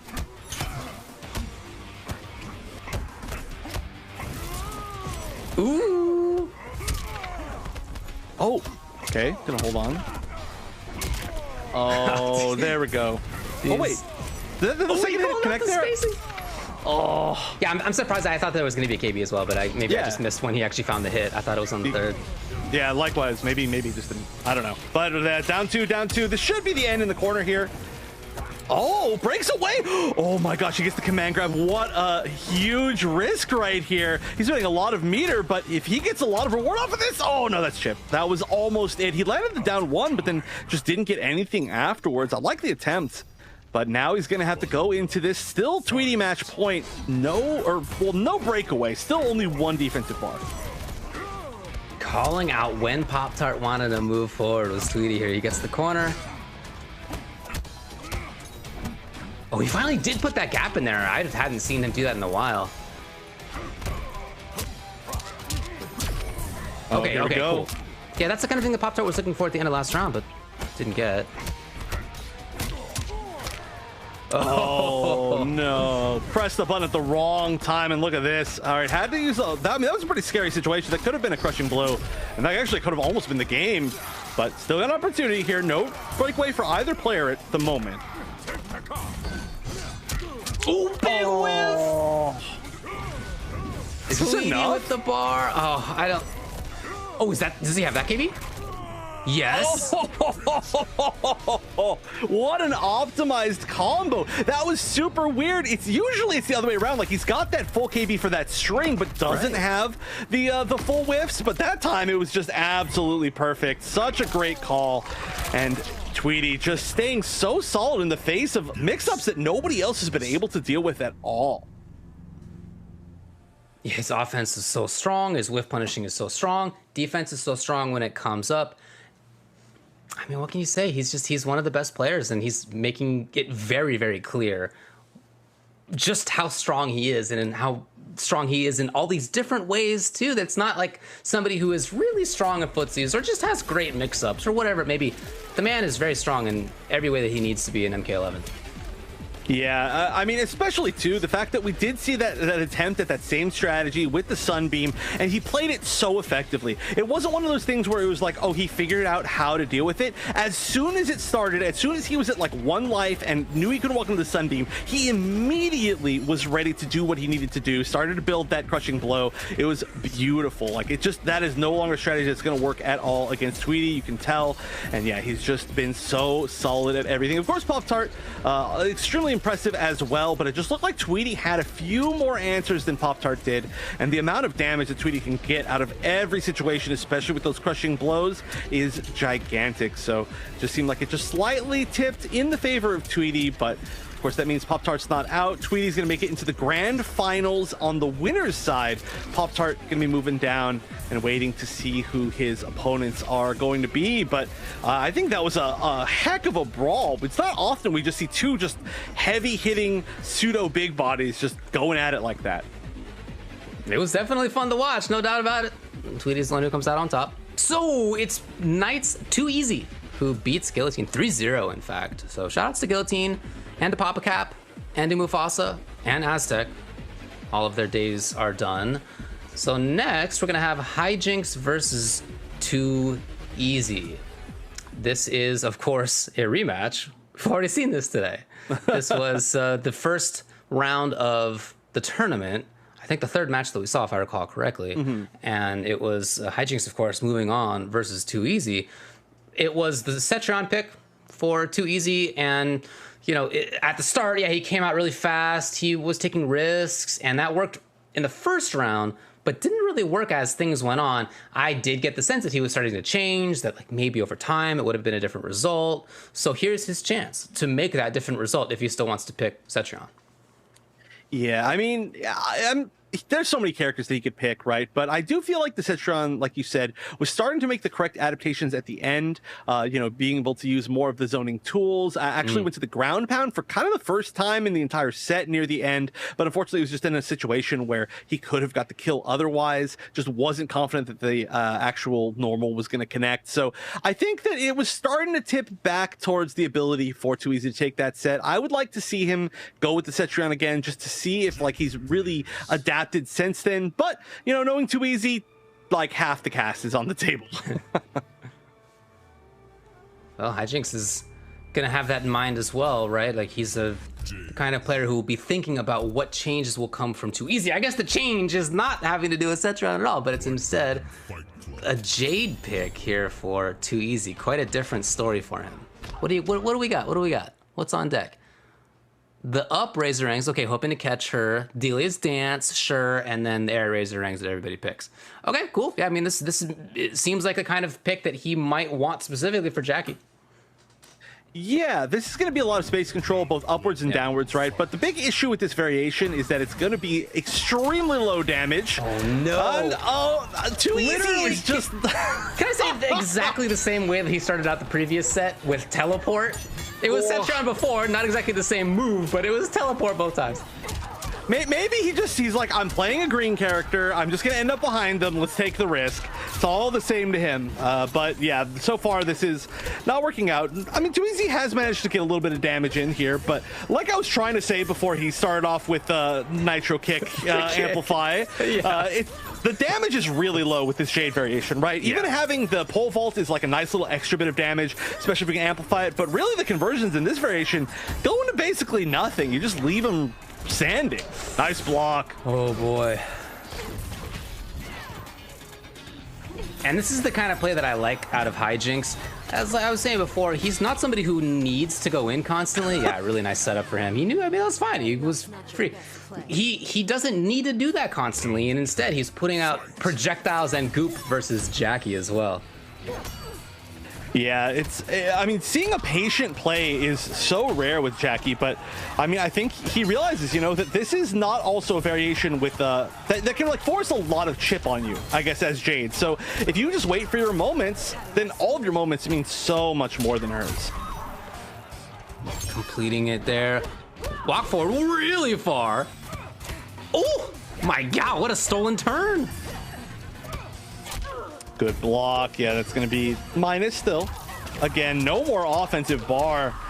And that's that. Yep, damage over time on the ground. No escape for sure. I don't know if the Jade matchup worked out all that well. It seemed like the more adapted Cetrion earlier on in the day was doing a little bit better than the Jade. It's just that there wasn't the zoning. It didn't feel like the zoning was working, I guess I should say. It didn't feel like the Delia's Dance were catching anything. And there's the opportunity to make the adaptation, but we'll see. I guess I would like to see him go back, yeah, or at least try something else. I mean, he's such a strong player, and I know that he can make the adaptations basically regardless, but I don't know. Again, as you said, he's got a lot of characters up his sleeve. Yeah, and I always like to talk about how that can be a real big issue. And honestly, I think for Too Easy, that is one of the biggest issues for him as a player, is that he maybe has too many characters. And we've seen that from a lot of players before, where it's like, yeah, I can go like 8 different characters, and like 4 of them are good in this matchup, but which one do I go? And then if I lose there, do I second guess myself? Do I question my choices? And then do I maybe switch to someone else, but then I'm not as practiced? And then it's just this big downhill confusing spiral, and that can be a really big issue, which is why I think it's better to settle down on maybe just a few characters. And when we see the players who play like 8 going down to like 2 or 3, it tends to be a little bit stronger once they've kind of solidified that. But it's working pretty well with the Cetrion, so I'm interested to see if that's gonna continue. Hijinks starts out as if there's gonna be another teleport. See his opening there? Just hang out, patience. Oh boy. Defensive bar gone for Too Easy. Underneath, he was right there. Oh, that was sick, but the rest didn't combo. I really like that from Hijinks though. Yeah. Oh, big punish potentially. All right, gonna spend the full bar. Going for the restand and just the stagger. I like it. I mean, we have seen the Too Easy's pressure with Cetrion has been very, very strong. Oh, and so have the wake up fatal blows. I think we're now 2 for 2 on those being successful. Okay, well, he's gonna get the life lead out of it. But Hijinks is... Oh, wow. Oh, anti-air's there! Too Easy just wants... Oh, he almost clammed up. Oh, no. Oh, the instant jump air to air. I mean, after kind of like you said, you know, just kind of freezing in place, that was a very decisive choice on wake up. And Right. I have noticed that. We kind of mentioned in the last match too. I think some players are more comfortable making wake up choices than they are making neutral choices. I think that's true. Yeah, mix-ups rather than spacing. Some people are certainly more comfortable in that. Huge range. I mean, again, the spacing's there for Too Easy. It's not like he's a lopsided player. Oh, not the punish. Oh, jumps over. Nice. That's going to be a more advantageous restand if they're a little bit higher up in the air. It's only by a few frames, but it can make a pretty big difference. Catch it? Not quite. Oh, big chance. now that's a whiff punish for sure. Yeah. Sometimes we see like the full string coming out there just to like get away from the whiff punishes, but that was just too fast, and that's going to be it. And Hijinks looking to potentially take another round. Although, again, I think the Citron pick has been working way better than the Jade pick. Yeah. It's definitely something worth trying, but, you know, you were so close. You're so close, and I still think he can do it. For sure, and he's got a good start to it in this round. He's got 180, yep. Into standing reset, into a bit of a plus. Oh, not long. Okay, the defensive bars come off. Now, Hijinks doesn't have offensive bar. It's not going to be super damaging if he does find the hit. Oh, just the empty jump. I like it. Oh, no. Yeah, like you said, not super damaging, but still manages to take to the corner. One of the big advantages of dash punch. And like I was saying, the knockdown of that's pretty advantageous. We could be at a point here where just damage over time on the floor could mean everything, or just the forward 1-2. The teleport, pretty big risk right there. I'm not sure it was 100% necessary, but ooh, I love that brutal. That's going to be 2-0 up for Hijinks. I think a lot of these decisions by Too Easy have been like intentional, strategic. Like I want to make you uncomfortable, so I'm going to do things that you don't expect. Right there at the end, the teleport at the end, I get the sense more of being uncomfortable.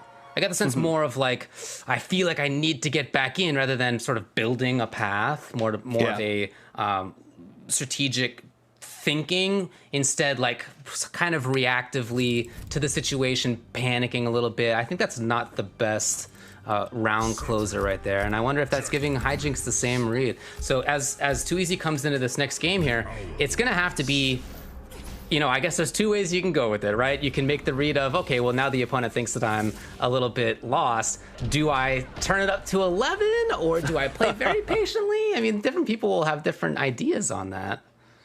I don't know, but we'll see. I mean, I still think I would like to see Too Easy have more faith in the zoning, and I think that's why you end up in a situation where you feel uncomfortable and need to teleport in on a Jackie, is that you don't have faith that you're going to be able to get that much chip damage and make a comeback like that. But Right. Setron truly can, and especially when you're full screen, you don't have to worry about anything but jump, so just make the reads. If you read it right, crushing blow air boulder, that's a ton of damage. Okay, we're seeing some good stuff so far. The round start was great with Wall. He did not do the breakaway. He rolled back into Whiff Punish. This is a nice round right now for Too Easy. It's not a big life lead, but he's playing it well. Well, not a big life lead, especially not a big life lead against Jackie. What the heck? That was a weird way for that to drop. Going underneath with the dash punch. Managed to get another pickup, but I was cool, I guess. Round 2. Hijinks threatening to do it. Threatening to move on. We already saw that again. He beat Too Easy in winner's side.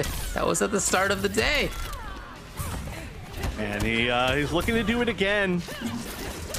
Oh, the teleport behind. That actually worked out really well. That's something that we see a lot of really good Citrons do, is teleporting on a jump, because it kind of tracks to where you started rather than where you're going to land. Just like that. Okay, Too Easy. In the mix-up. Hoping to see a button there. Oh, same thing for Hijinks. They were both hoping, they were both praying. Yeah, but now Hijinks in chip territory. Yeah, had to take a big risk right there. Plus frames, and this time no plus frames. The down one's going to do it into the tornado. And Too Easy's still in this, for sure. Final round. Fight. Oh, funky. I think it's minus, right? It's not plus or anything. It's just maybe a stolen press the button. turn. Yeah. Rather than doing the bionic bounce after it, he just kept up grounded pressure. I felt like it's strange. I've never really seen anybody do that. That's unsafe. That's a gigantic mistake. We see that very often when people are trying to do tornado. Back forward just turns into 4, and that can be all it takes to lose a round. And in fact, it was. That's really unfortunate. You hate to see it go that way. Big weakness that you see when people just barely whiff and don't think they will. But that doesn't mean that Hijinks will be moving forward into the top 3, will be double eliminating Too Easy. And I mean, Too Easy put up a good fight, but just wasn't quite enough in that situation. Again, look, the last big thing that Hijinks did, and it wasn't long ago, was get second place at the Mortal Kombat Pro Competition North America East Regional Finals, probably the strongest region. He got second place in the finals for that. So this is somebody who comes into this in a really good spot. Yeah, I mean, none of these players are going to be easy to beat. None of them at all. And the fact that Too Easy made it to this top 4 spot just seems, you know, he's got like one problem with one player. Didn't lose to anybody else in a way that feels bad, but also in another way, you're like, you know what? This wasn't me like losing a bunch of matchups. This was just me having to work on one particular thing. All of this was broadcasted. I can go back, I can look at the matches, I can learn for next time, and I'm sure that's what Too Easy will do. And, you know, hey, he made it to that 4th place spot, got that extra bit of money, so he's going to be at least happy with that. But that is going to be the end of Too Easy for today. And like I said, Hijinks making it back up to that top 3. So honestly, we're going to have mostly runbacks probably through this top 4, as we're going to see another one with Hijinks going up against Pop-Tart. But now we'll see if it's just a big repeat in the lower bracket or if somebody can change history. Think back to what happened there. It was Pop-Tart who had really, really strong mix-ups versus Hijinks. It was him, you know, playing at ranges and being ready for things that made it difficult for Hijinks to get started on his own. Defense is going to be a huge part of this for Hijinks. You know, being aware of where forward 2 is going to be a huge part of it for him.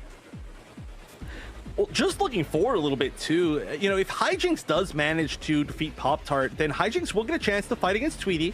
And I do believe Tweety was in the US East Pro Competition bracket that, you know, Hijinks recently got second at, like you were just saying. Plus, on top of that, I think that Tweety doesn't particularly like the Jackie matchup. I've seen a few of his complaints on Twitter about it, which is understandable, you know, just one of those matchups that can really challenge a lot of what Garrus does. So that would be a match that we also haven't seen today, which is a very, very scary thing to be going into, even if you're in the winner's side of grand finals, because you can say like, yeah, like if I just can't win 3 in this matchup, then I just lose the whole thing. So Hijinks, if Hijinks can overcome the person who knocked him into losers, that can be very scary, but that's a pretty big mountain to climb, because even in that matchup against Tweety, Pop-Tart was looking really, really strong, and especially against Hijinks, that just looked like it was such a tough matchup to come back from. We'll see how it goes. Yeah, I mean, it's definitely interesting top 3. We got, you know, Kodal, Geras, Jackie, and what's interesting to go along with what you were saying earlier about Too Easy, as somebody who plays a lot of different characters, these are 3 players who basically play one character. And there's not, it's always been the case in fighting games and the NRS community as well, that there are some players who have that mindset of this is my character, I'm going to stick with it. And other people who will dance around. It's always a battle to see like which one of those is more effective. I think you're right that having too many characters is not good, right? But yeah, there's a middle ground. Is it 3 or whatever the number is, right? Or is it 1? And right now, in the way that this is played out, we have 3 players who are real character specialists. Yeah, and I think one thing too is that I think just because of, I mean, just kind of like a tangent here as we go into the lower bracket finals, I think that the NRS scene maybe is not quite as used to playing a game for as long as we're now into Mortal Kombat 11. And I think as time goes on, the players who stick with like 1 character or 2 characters and really just stay solid with them, they get stronger over time. You know, I've been playing another game where we're starting to see a lot of character specialists come out to like really just blow up the competition like 5 years in. So I'm curious to see how, you know, if this is going to be the pattern for this game as well. And it's really exciting because it is uncharted territory for a lot of these NRS players. But I mean, just looking off of a bracket like this, I'm saying that probably could be the case, I think. See, it's a cool thought. Yeah, absolutely. I mean, the development support for the game is not going to happen anymore, but I mean, I'm still playing the game a lot. I'm obviously still commentating. I'm still super into it. So and I know that a lot of other people are as well. So there's still going to be evolution in the game for sure. All right. Well, it's cool. Got losers finals coming up for you all. We have Kodal on the right. That's Pop-Tart. We got Jackie on the left with Hijinks. And again, last time Pop-Tart took this 3 games to 1. Hijinks immediately starting off by saying, I do not want that to happen again. A different variation name. This time it's called Command Grab God. I don't know if it's the same variation or not, but I don't know if I noticed that one before. No command grabs yet, though. Okay, Hijinks really in there doing great work. And then pressing buttons before. I think it was Command Grab, it looked like to me, was coming out. Command Grab won't save you from everything, no matter how good you are at them. And being on defense, Command Grab might not be the best choice, but Hijinks, yeah, looking to carry some momentum from the previous set maybe into this one.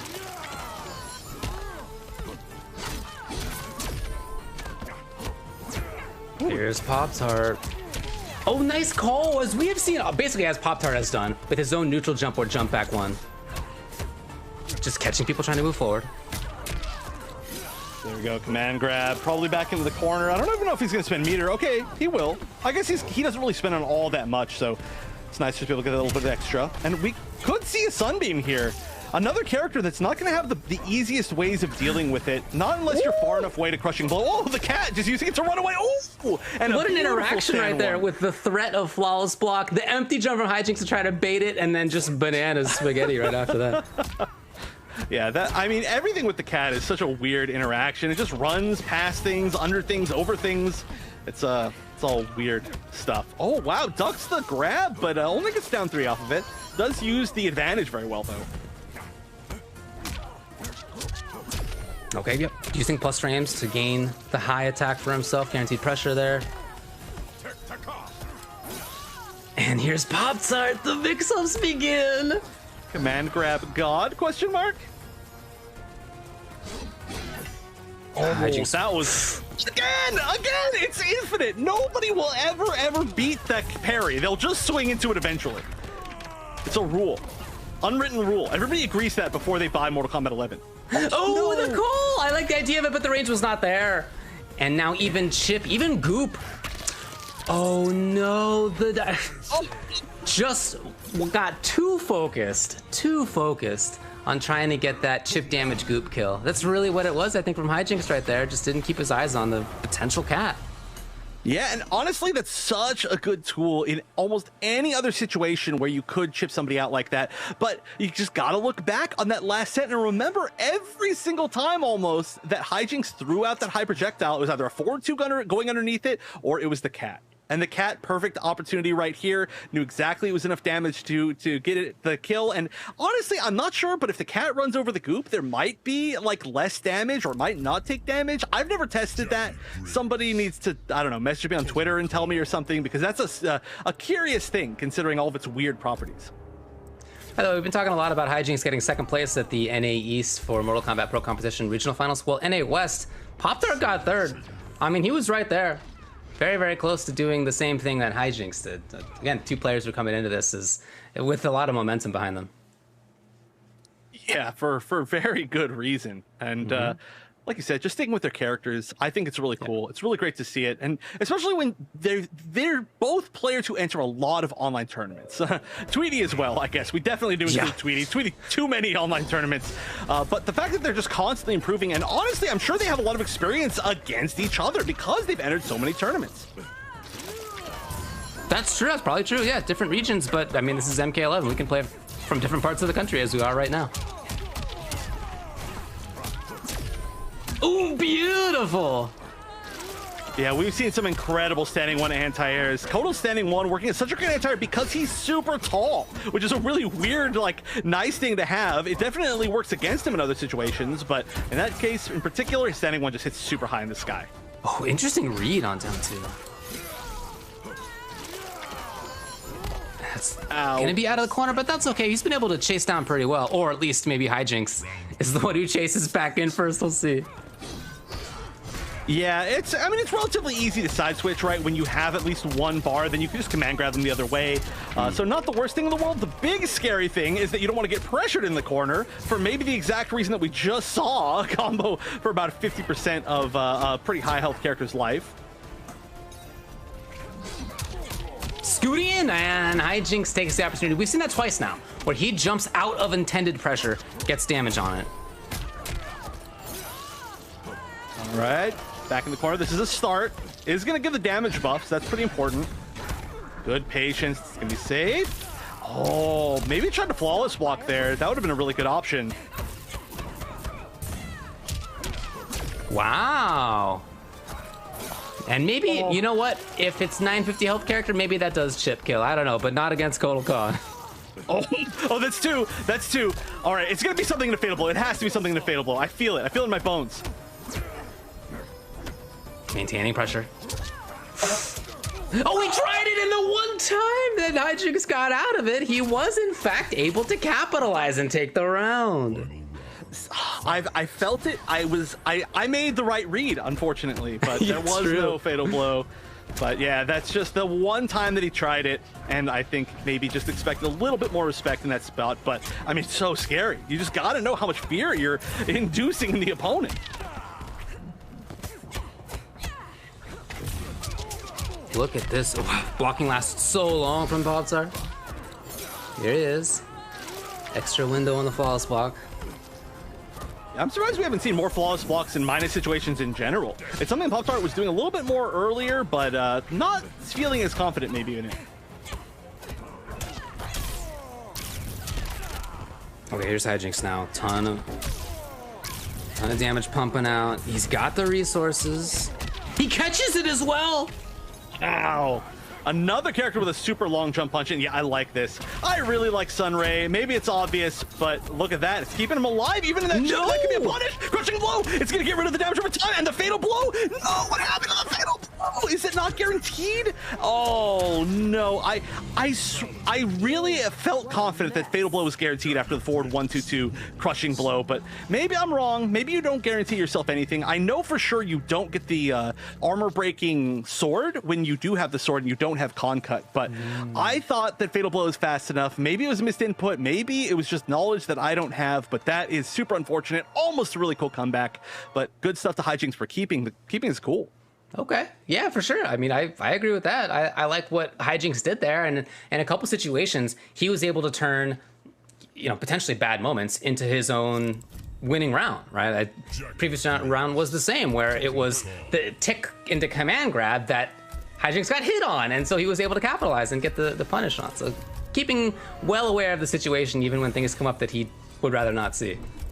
Yeah, which is quite often, but I mean that's a really great thing to have, especially, you know, if you're playing in a match that you've already lost earlier in the tournament.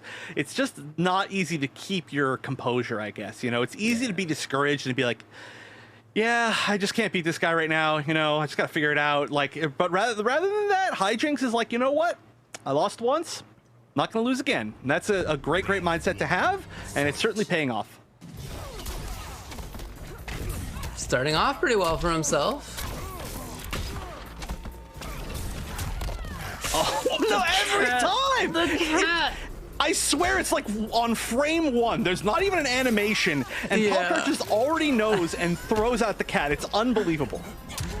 Yeah, his AI is just programmed to see that the opponent pressed a button and he immediately counterpokes. Exactly. There's no other way.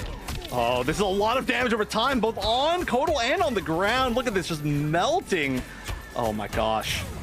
Who needs combos? I really like the down two. Yeah, I mean, there had been so many. Okay, cat. Okay, there it is. Yeah, that down two is nice because there's been a lot of Hijinks just jumping around, just jumping over and over and over. That is to say, from one side to the other over his opponent, literally. So down two, cool. Not the best button in the world, but it'll work versus empty jumps for sure. Yeah, he does. It's got a good arc on it. But yeah, that was a very funny, by the way, using the string to get all the way away. Nice though. Catches the projectile. Good punish.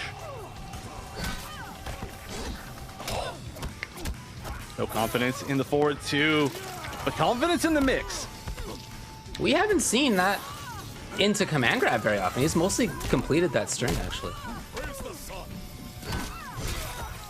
That's going to be a conversion, yep. And as usual, converting into the correct thing, into the command grab, into the corner. Might be a sunbeam time. There it is.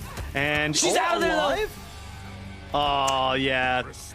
So it's tough. It's tough. You find the moment, but then you've got to find another moment after that. And it's so easy to lose track of exactly how to take advantage once you've seen that you're alive.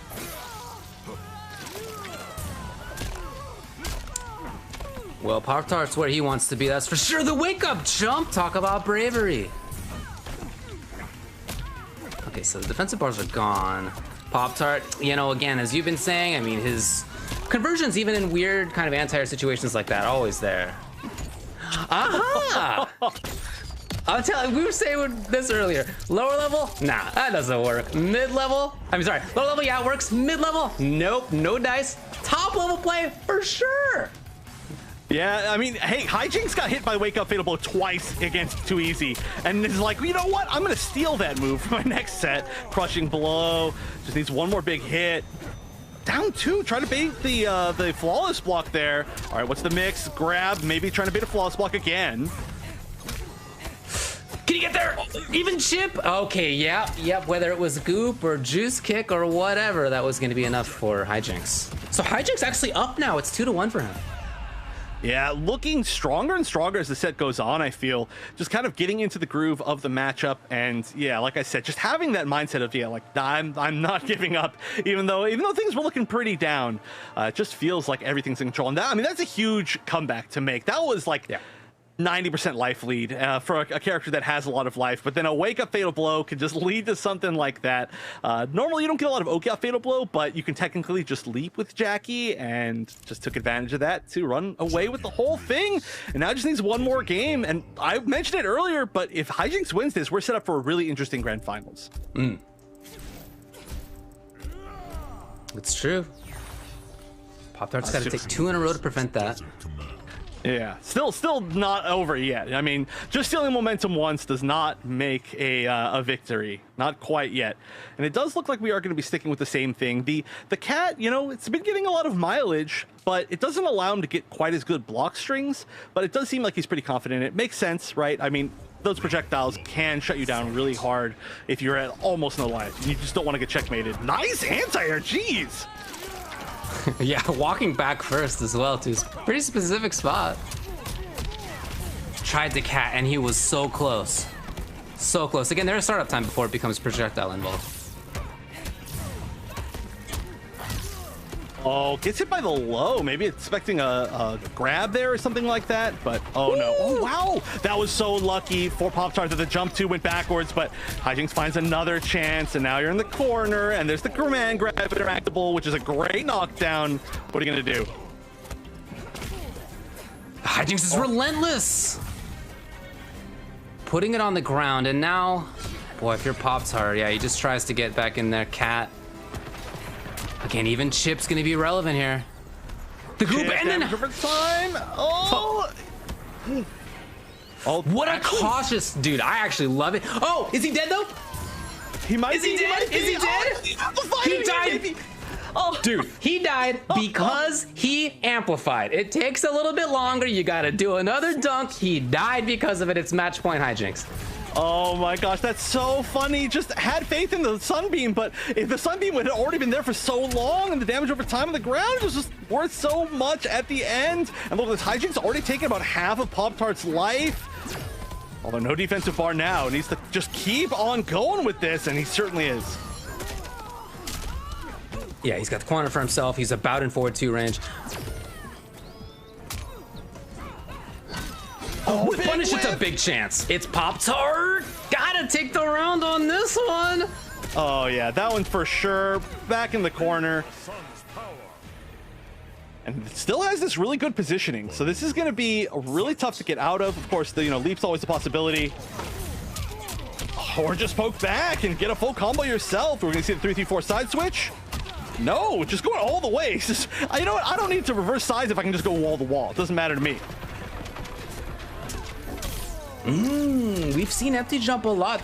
This time into grab. Pop-Tart. Okay, funky timing for the command grab, hence it working.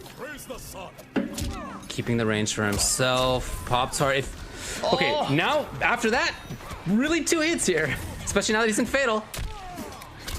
Oh yeah, this is pretty scary. This is honestly pretty scary on both sides still. Both Even if sides. you have the pressure. Oh! Great blocks on the overhead. That catches so many people unaware. Oh no, command grab. This is now a 1 hit away, I think, is a kill because of this Yes. damage bonus especially. Wake up down 1. That's so brave. That's gonna be it. I can't believe it. I was scared in that situation, but being able to wake up down 1, that is ridiculous. No fear at all, but you can't have fear if you want to make a comeback like that. So Hijinks is going to be the one who's moving into grand finals, and we are going to get that unique grand finals that we hadn't seen already today. That really throws it up in the air as a kind of a mystery, but good stuff for winning the run back. That's true, and I think really stands out to me are things that, like, I already think about Hijinks. I already think about his mid-range game. I already think about his defense. He had things like, go up into the air and do air grenade versus forward 2s when he expected that. That's something that really sticks in my mind. It was him outranging and sometimes whiff punishing. It was him battling in situations like that where he really reacts quickly, is ready for something that is the right call here as well, right? Kind of a funky... Yeah, waking up with buttons, right? Like it was those defensive challenges that really stand out to me. Yeah, defensive challenges and some of these like clutch final moments. Like, of course, I got to think again of the moment when the damage over time, the plasma on the ground killed through the sun ray because the sun ray disappeared and he amplified the grab. Just certain little things like that where Hijinks is just saying, I am not out of this ever. And we saw the big comeback with the wake up fatal blow. Everything just leading to Hijinks taking control, and that was incredible. So now, all we have left to look forward to is this grand finals. Of course, congratulations, Pop-Tart, as usual. Yes. One of my favorite Kotal players to watch of all time. But now Tweedy is going to have to deal with, like I said, the matchup that he maybe doesn't quite like, but he will have the extra pillow of being in the winner's side of grand finals, meaning that you are going to have to eliminate him and then, well, I guess eliminate him twice is the best way to put it. You have to knock him down into the lower bracket and then win yet another set. If you're Hijinks, Tweedy only has to win 1. but that's not going to be easy. You know, we've seen a lot of times, especially looking back at the PlayStation Tournament's Open Series, Tweedy is very often in the grand finals against a player named the Mighty Unjust, which I'm sure you're very familiar with, but just for anybody out there who doesn't know, and they often play this particular matchup, and it is one of the ones that Tweedy has fallen in, I think, the most overall. Now, it's not the same player, not the same situation, and Tweedy's in winners, but it's still got to be something you look at and something you got to be wary of. All right, interesting. Yeah, I like the exposition on that. As far as results of recent times, you know, again, I keep talking about how Hijinks got second place at the Mortal Kombat Pro Competition regional finals for North America. You're right, Tweedy was in that. He got ninth. You know, that wasn't one of the weekends that Tweedy has had the best results that he has had. That was, I would say, for him, more of an aberration, right? For many people, ninth in an event like that would be like super great, you know, congratulations. But that's more on the lower end from where he often is.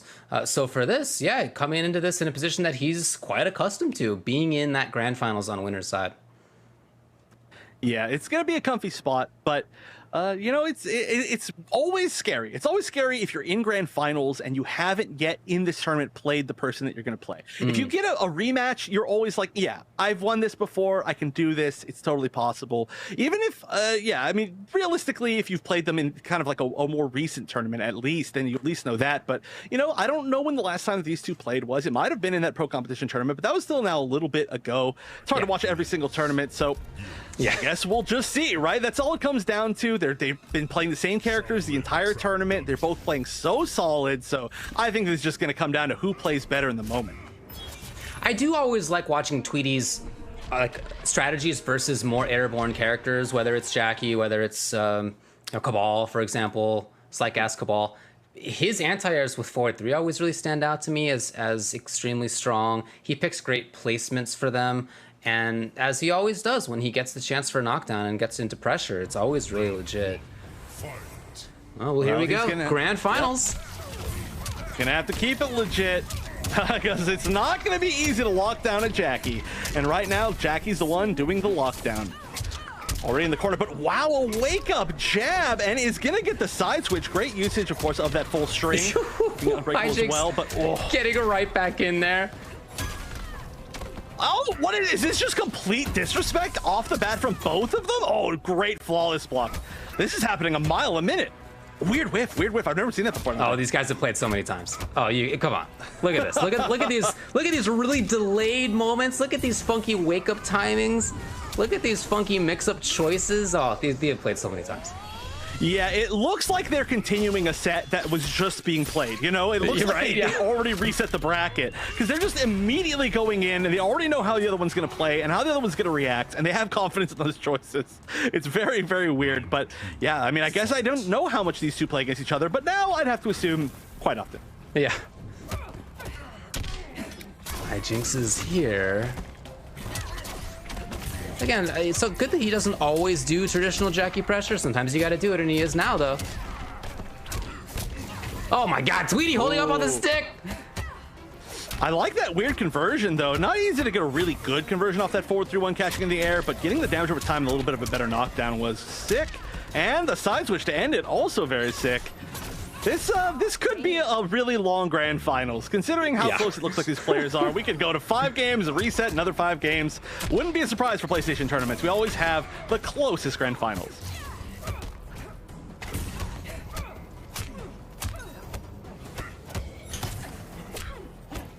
Look at that patience, but finally, Tweedy finding a moment to poke out. But that is how he plays. You know, he plays like a wall until he finds that spot. That's the crushing blow. That's going to hurt a lot. That does kind of give a positioning, though, and allows Hijinks to back off to start things out. Yeah, and here he is. Too far.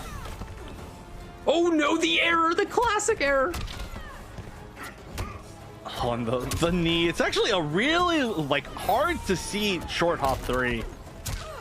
Just one more hit. Oh, the trade, but that wasn't an advantageous trade. It's one of those moments where you're like, okay, we traded. Who has frame advantage? And there's really no good way to actually react to who has frame advantage. So both people are just going to poke out. And it turns out Stanjab had more than, I think it was maybe a down 1. And so Tweedy taking game number 1. The mountain to climb to make this reset and get this win is just getting steeper and steeper, I think, for Hijinks. So I looked it up on fgcombo.com. Shout outs to them for the stats. they have statistics of players versus other players in high-level tournaments. And yeah, I looked it up. Hijinks versus Tweety. They have a ton of experience against each other in significant events. And here's just a little readout of who won each one. Tweety, Hijinks, Tweety, Hijinks, Tweety, Hijinks, Tweety, Tweety. A couple of times. But I mean, that gives you a sense of like how this goes.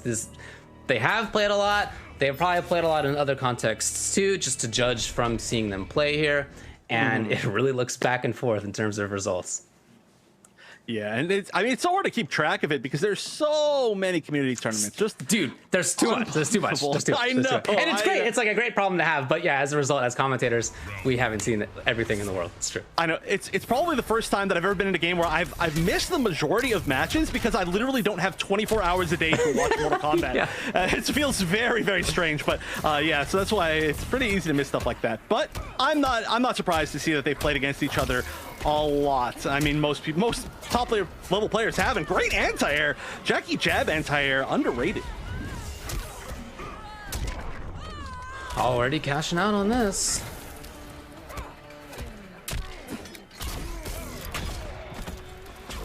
In the corner. Oh my god! What a recall by Tweety. Wake up, sand trap. The quicksand was there. Hijinks is just unable to throw out that projectile. It doesn't matter who he's against. Just everybody's going to read it. It's just impossible. Oh, wow. Barely grabbed. That grab almost went the wrong direction, but really good call. Good punish. Now no defensive bar for Tweety, but still he's on the offense, so he's time to build it back or just get the kill. Oh, stops the fatal blow. Barely. It was like frames away. It was so close for Tweety there. Oh. Again, that 4-3, huge for Tweety. So Hijinks saw that last time, that quicksand, and now he tried to get in there, but not quite what he was looking for in terms of result. Yeah, that's the thing is, oh my gosh, that was a really weird way to get that 3-3-4. The gravity might have been a little bit weird on that had Tweety allowed the combo to continue, but that's still going to be so much damage. You just do not want to give that opportunity. Oh, and the missed sand trap. We see every Garrus miss that sand trap on catching breakaways. It's so common. Plus frame strand 3 and pressure is always cool to watch from Tweety. And that's the round. He does have a different take on Garrus than many other people do. There's not many people playing the character at this high level anymore. Yeah. I mean, one of the few players who's really stuck with it. And even if there are other players that play Garrus at this high of a level, they usually play a different version of Garrus, right? We've got players like her who like to more command version, or I don't know. There's other examples, but I can't think of them because I'm watching too much Mortal Kombat right now. So that down one as anti-air really started this off for Tweety, who's in pressure. He's very close to taking this game. Hijinks is in trouble. And you can see air mobility. Now it worked. Okay, he was intending to get around sand trap, and he was right. And the question is, what can he make of it in this corner situation? It's the 6-framer to the rescue. It even chipped. There it is. Yeah. I mean, you don't see Tweety go for the full forward 2-1-2 super often, just for fear of flawless block. But right there, for chip purposes, he brought it all out. He's up 2-0. That was almost a really solid comeback right there. I like the attempt to kind of just end in the leap to get behind, but that's a really big risk because if it doesn't work out, you know that immediately you're getting chipped, and that's just exactly what happened. Tweety was just so ready for it. It's hard to surprise Tweety. You know, that's one thing that we've seen time and time again, and we're seeing very much right now. If you ever pull out something weird and unique against Tweety, Tweety's immediately ready. It'll be like the first time that you pull it out in an entire set, and suddenly Tweety will have an answer frame one without even having to think about it, and that's just really what is so skillful about him. And right now, Hijinks, you know, this is looking like maybe another one on that list for Tweety. Hijinks needs to find something really big here, some really huge adaptation, because, I mean, Hijinks has to win 3 games straight and then another 3 games. So that's a tough road. That is definitely a tough road. Yeah, so far it's not working out for him. So far, Tweety just able to get back into pressure very consistently. His anti-airs were great as well. And boy, if those two things are happening, it's hard for Jackie to get going. Yeah, and I mean, when you have somebody like Tweety who's so comfortable in pretty much every matchup in the game, but his #1 matchup that he's probably had to play in this entire, like, past 2 years, 2.5 years or whatever, it's probably Jackie. Because, you know, you had to deal with Jackie not just from upgraded Jackie, but even before Jackie was a super popular character, and he had to fight a ton of them, so he's got to know so much about this matchup. Nice! Hijinks, 426. Sweet. Tweety tried for the whip punish. It wasn't quite right there. Okay, there it is. Yeah, yeah. Yeah, really important to see that Hijinks has called out some of those moments where Tweety tries to counter poke, tries to turn defense into offense. Hijinks shut that down a couple times in just that round. Oh my god, you guys! What a weird interaction, just jumping back and forth. They're just waiting for each other to try and anti-air. Just preemptive. And when you do stuff that preemptive, you know that these two really know each other's habits. Oh no, gets hit by the splash. Not a full combo, but just little bits of damage here and there adding up. Tweety, So come on! How many air-to-airs has he had in this round? And then the duck, and then the significant damage. Hijinks does not have 2 bars. He's in trouble. Probably the round. It's the round, and this is match point, and it is tournament point for CGL Tweety. The EVO warm-up rounds, MK11. He is about to speed run through this thing unless Hijinks can make a big change. yeah, and just backing up actually, rather than kind of going in for the kill and, you know, smelling blood, just patience, which is a very hard thing to do in a moment like this. It's very easy to get carried away on your offense when you're almost there, and then things can fall apart. But Tweety, not going to take that risk.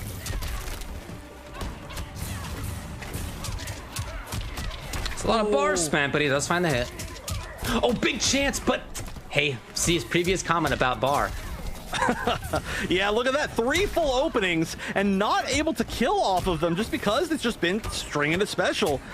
Still, though, yeah, the comeback's going to be really difficult there. And Hijinks is going to manage to put himself on the board, fighting back for the very final moment. Not out of this yet, and this is, you know, this is the start. This is how things can really go downhill. It just takes one big win, and especially when Tweety was so close. That's a hard thing to come back from.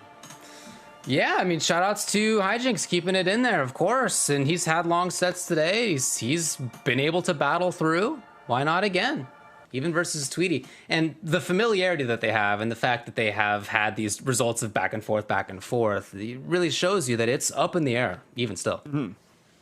Yeah, that's the thing is when you have players like this, it seems to be usually that, like, even if there's somebody that's up 2-0, if they've played each other enough, the score literally does not matter. Because it's almost like they're just playing one giant set. And in one giant set, if you play first to 100, there'll be a ton of times where somebody wins 10 games in a row, or somebody wins 2 games and then loses 5 games. You know what I'm saying? So realistically, it's hard to look at players that have played against each other so much as a tournament set. When anything could happen, a streak could happen at any point. You know, we could see literally just 5 games straight now from Hijinks. That could be it. But we'll see. We'll see. Not Yeah. There was a bit of an overcommitment by Tweety at the end of the last round. The forward 3, it buffered into bed of spikes at a specific range. I wonder if Hijinks can find that location again. Might have just been Tweety thinking that he didn't have much to lose at that point. He was about to lose anyway. Yeah, that is true. Sometimes you just got to take that risk, right? Yeah, and it's calculated. Oh! Wow, speak of the devil. Weird, very weird. But there's the exact same issue. And look how badly you can get punished for that, Jackie. Just that massive damage. And now you're cornered. Now things are rough. Nice, Hijinks with the knowledge there. Not trying to steal a turn when it wasn't his. Oh, here we go! Will he bother? He does. Oh, but yeah, gets punished for it. Now, if that had been an attempt at a full combo, there might have been enough life to live, but Hijinks reading that breakaway perfectly and getting damage over time on the ground, so just all things falling apart for Tweety. You know, that call out of winning 5 games straight, not looking completely off the table yet. I actually agree right now. This is Hijinks just absolutely rushing in and making things happen instantly. Maybe 2 games was all he needed to adapt. But okay, Tweety gonna try to stop things. And that's one of the things about Garrus is that when you have a ton of momentum and he hits you with like 1 throw, you're sitting there in the throw for like 10 seconds. So you're just like, okay, this is stopping my momentum. I gotta sit here and wait. And that can actually work out really well if that's the pace you're looking for. Ooh, doesn't get the sand trap.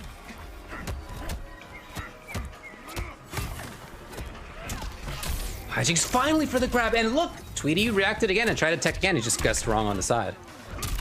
Oh, back in the corner. Any hit here could be fatal blow, or it doesn't even need to be fatal blow, honestly, at this point. Oh, especially now. Not enough, though. Oh, the ring. It's all tied up. guesses right on the strike throw in the final moment. And that's another rough one to go down on. I mean, this has been a lot of moments where Tweedy could have potentially closed things out, but just not quite. And when things start to slip away from you, it's hard to just hold on to that win. And it's hard to even say like exactly what changes because they both have the same strategy still. It's in matchups like this, really can come down to like, did you guess right in this time? Did you guess wrong in that other time? Like it can really become about individual mix-ups in a way. And when you have a character like Jackie, who if she guesses right in the mix-up is going to do 400 damage. I mean, same thing for Garrus, right? Maybe not 4, but like he does a ton of damage pretty regularly as well, especially versus a 950 health character. It can feel volatile, and it can feel like it comes down to, did you guess right in this instance? If not, I mean, it can really change. Yeah, well, I mean, hey, if he's not crushing blows, it's more than 4 for sure. But we actually haven't seen him been able to land too many of those, which is a pretty big deal, right? I mean, Garrus, the most accessible crushing blows, I'm going to say, of any character in the game. I feel like that might be an overstatement, but at the very minimum, he's up there. Up there, yeah. But we didn't see the 1-1-1 crushing blow. We didn't see the 4-2-1-2 crushing blow. We didn't see the forward 1 crushing blow. We didn't see the sand trap crushing blow. Just none of the crushing blows or fatal blows. And that's such a big deal to not be able to land any of those. Oh my gosh, sometimes you guess wrong every single time, and now it's happening to Hijinks. Tweedy is in there with the strike throw. Again. Oh no. Over and over. But you know what? Doesn't matter. Wake up jump. That's going to start your pressure. Can't get strike thrown if you're in the air, I guess, technically. Tweedy's there. And the grab again. Hijinks in trouble. In this round, at least in trouble. Tried to anti-air whatever button it was. I think it might have been 1. It just didn't cut it. Yeah, that's, I mean, that jump 2 is pretty strong, and now Tweedy's on match point. Guessing right just way too many times in that round, but not going to start off the same way this time. Oh, just kidding completely. Look at this. No defensive bar. How much is he going to cash out here? Oh my god. You were saying you wanted to see a crushing blow. Well, we saw one, and just like that, it was almost 500. Yeah, which is gonna be, that was basically half of Jackie's life because he's only 950 character. That's pretty scary. Oh, but Hijinks saying I can throw you a bunch of times in a row too. Good block. Oh, he walked forward so far. Here's Tweedy. Got the corner. Yes, still there. He needs 1 hit to take this tournament. Maybe more than 1 hit, but he's close. Oh, the wake up jump again. It's been an option that Hijinks has gone to a lot, and it's worked out almost every single time, especially in this game and in this round even. And now Tweedy, I think, needs to be very, very careful of it. Of course, that fatal blow being gone, a huge deal. Tweedy's still holding on to his, but the corner positioning is in the favor of Hijinks, and I think Tweedy gained a lot of information about those 2 wake up jumps. We got tournament point, we got reset point. This is a huge moment.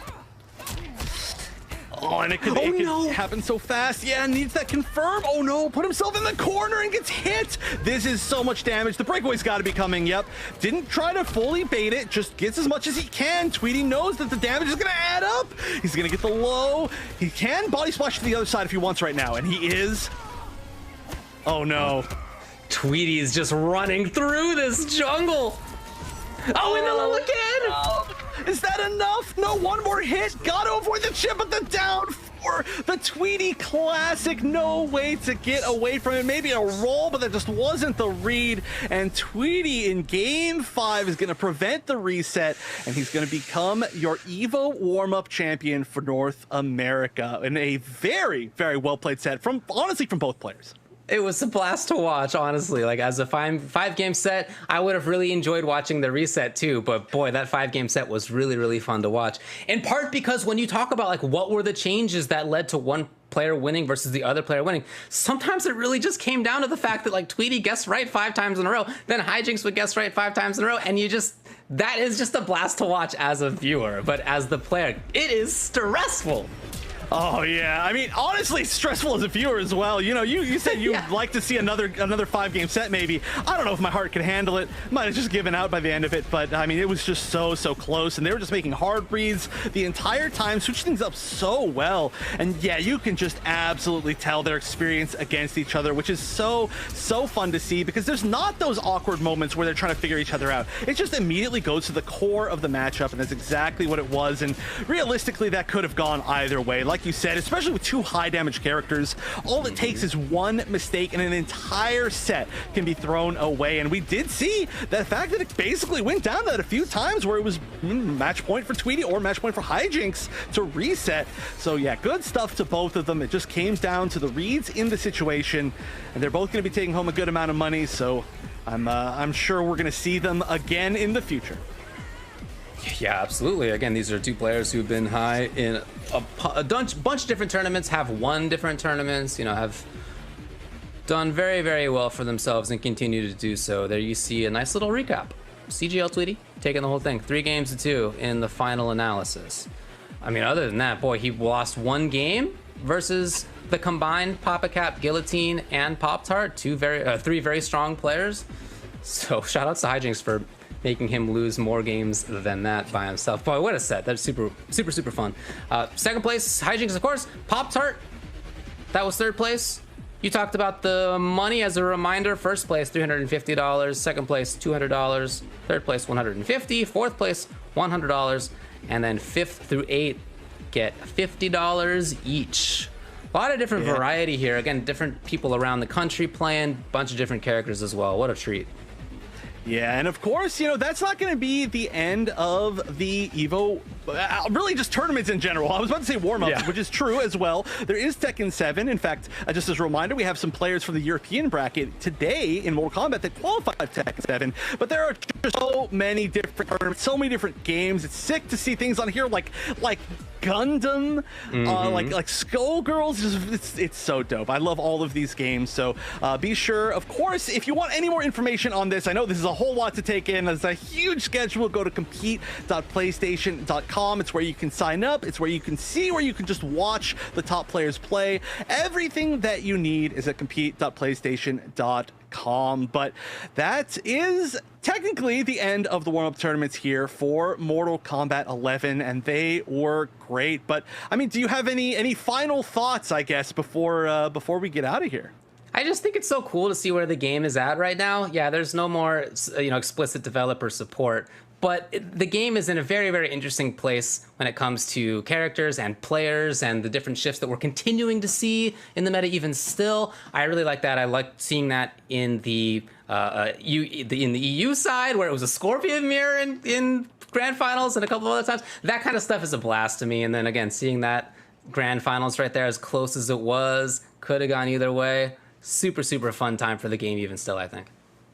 Oh yeah, I completely agree, and like I said, it's uncharted territory to be playing the game this far into its life, like as competitively as it was 2 years ago at the start of its life. So I'm always excited to see more Mortal Kombat, and of course there will be more Mortal Kombat. Compete.playstation.com. You can see the schedule for everything, but that is it for us today. So huge congratulations again to our 2 champions, Mirko in Europe and Tweety here in North America.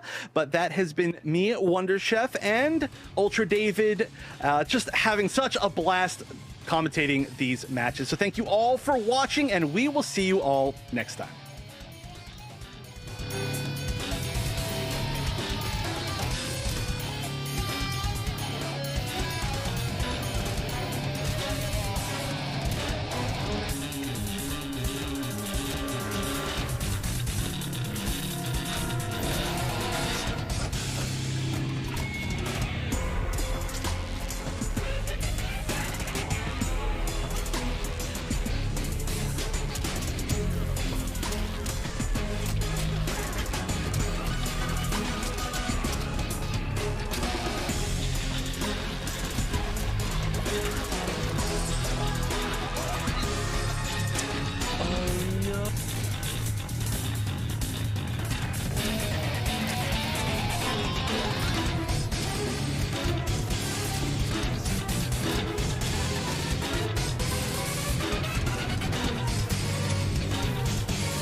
PlayStation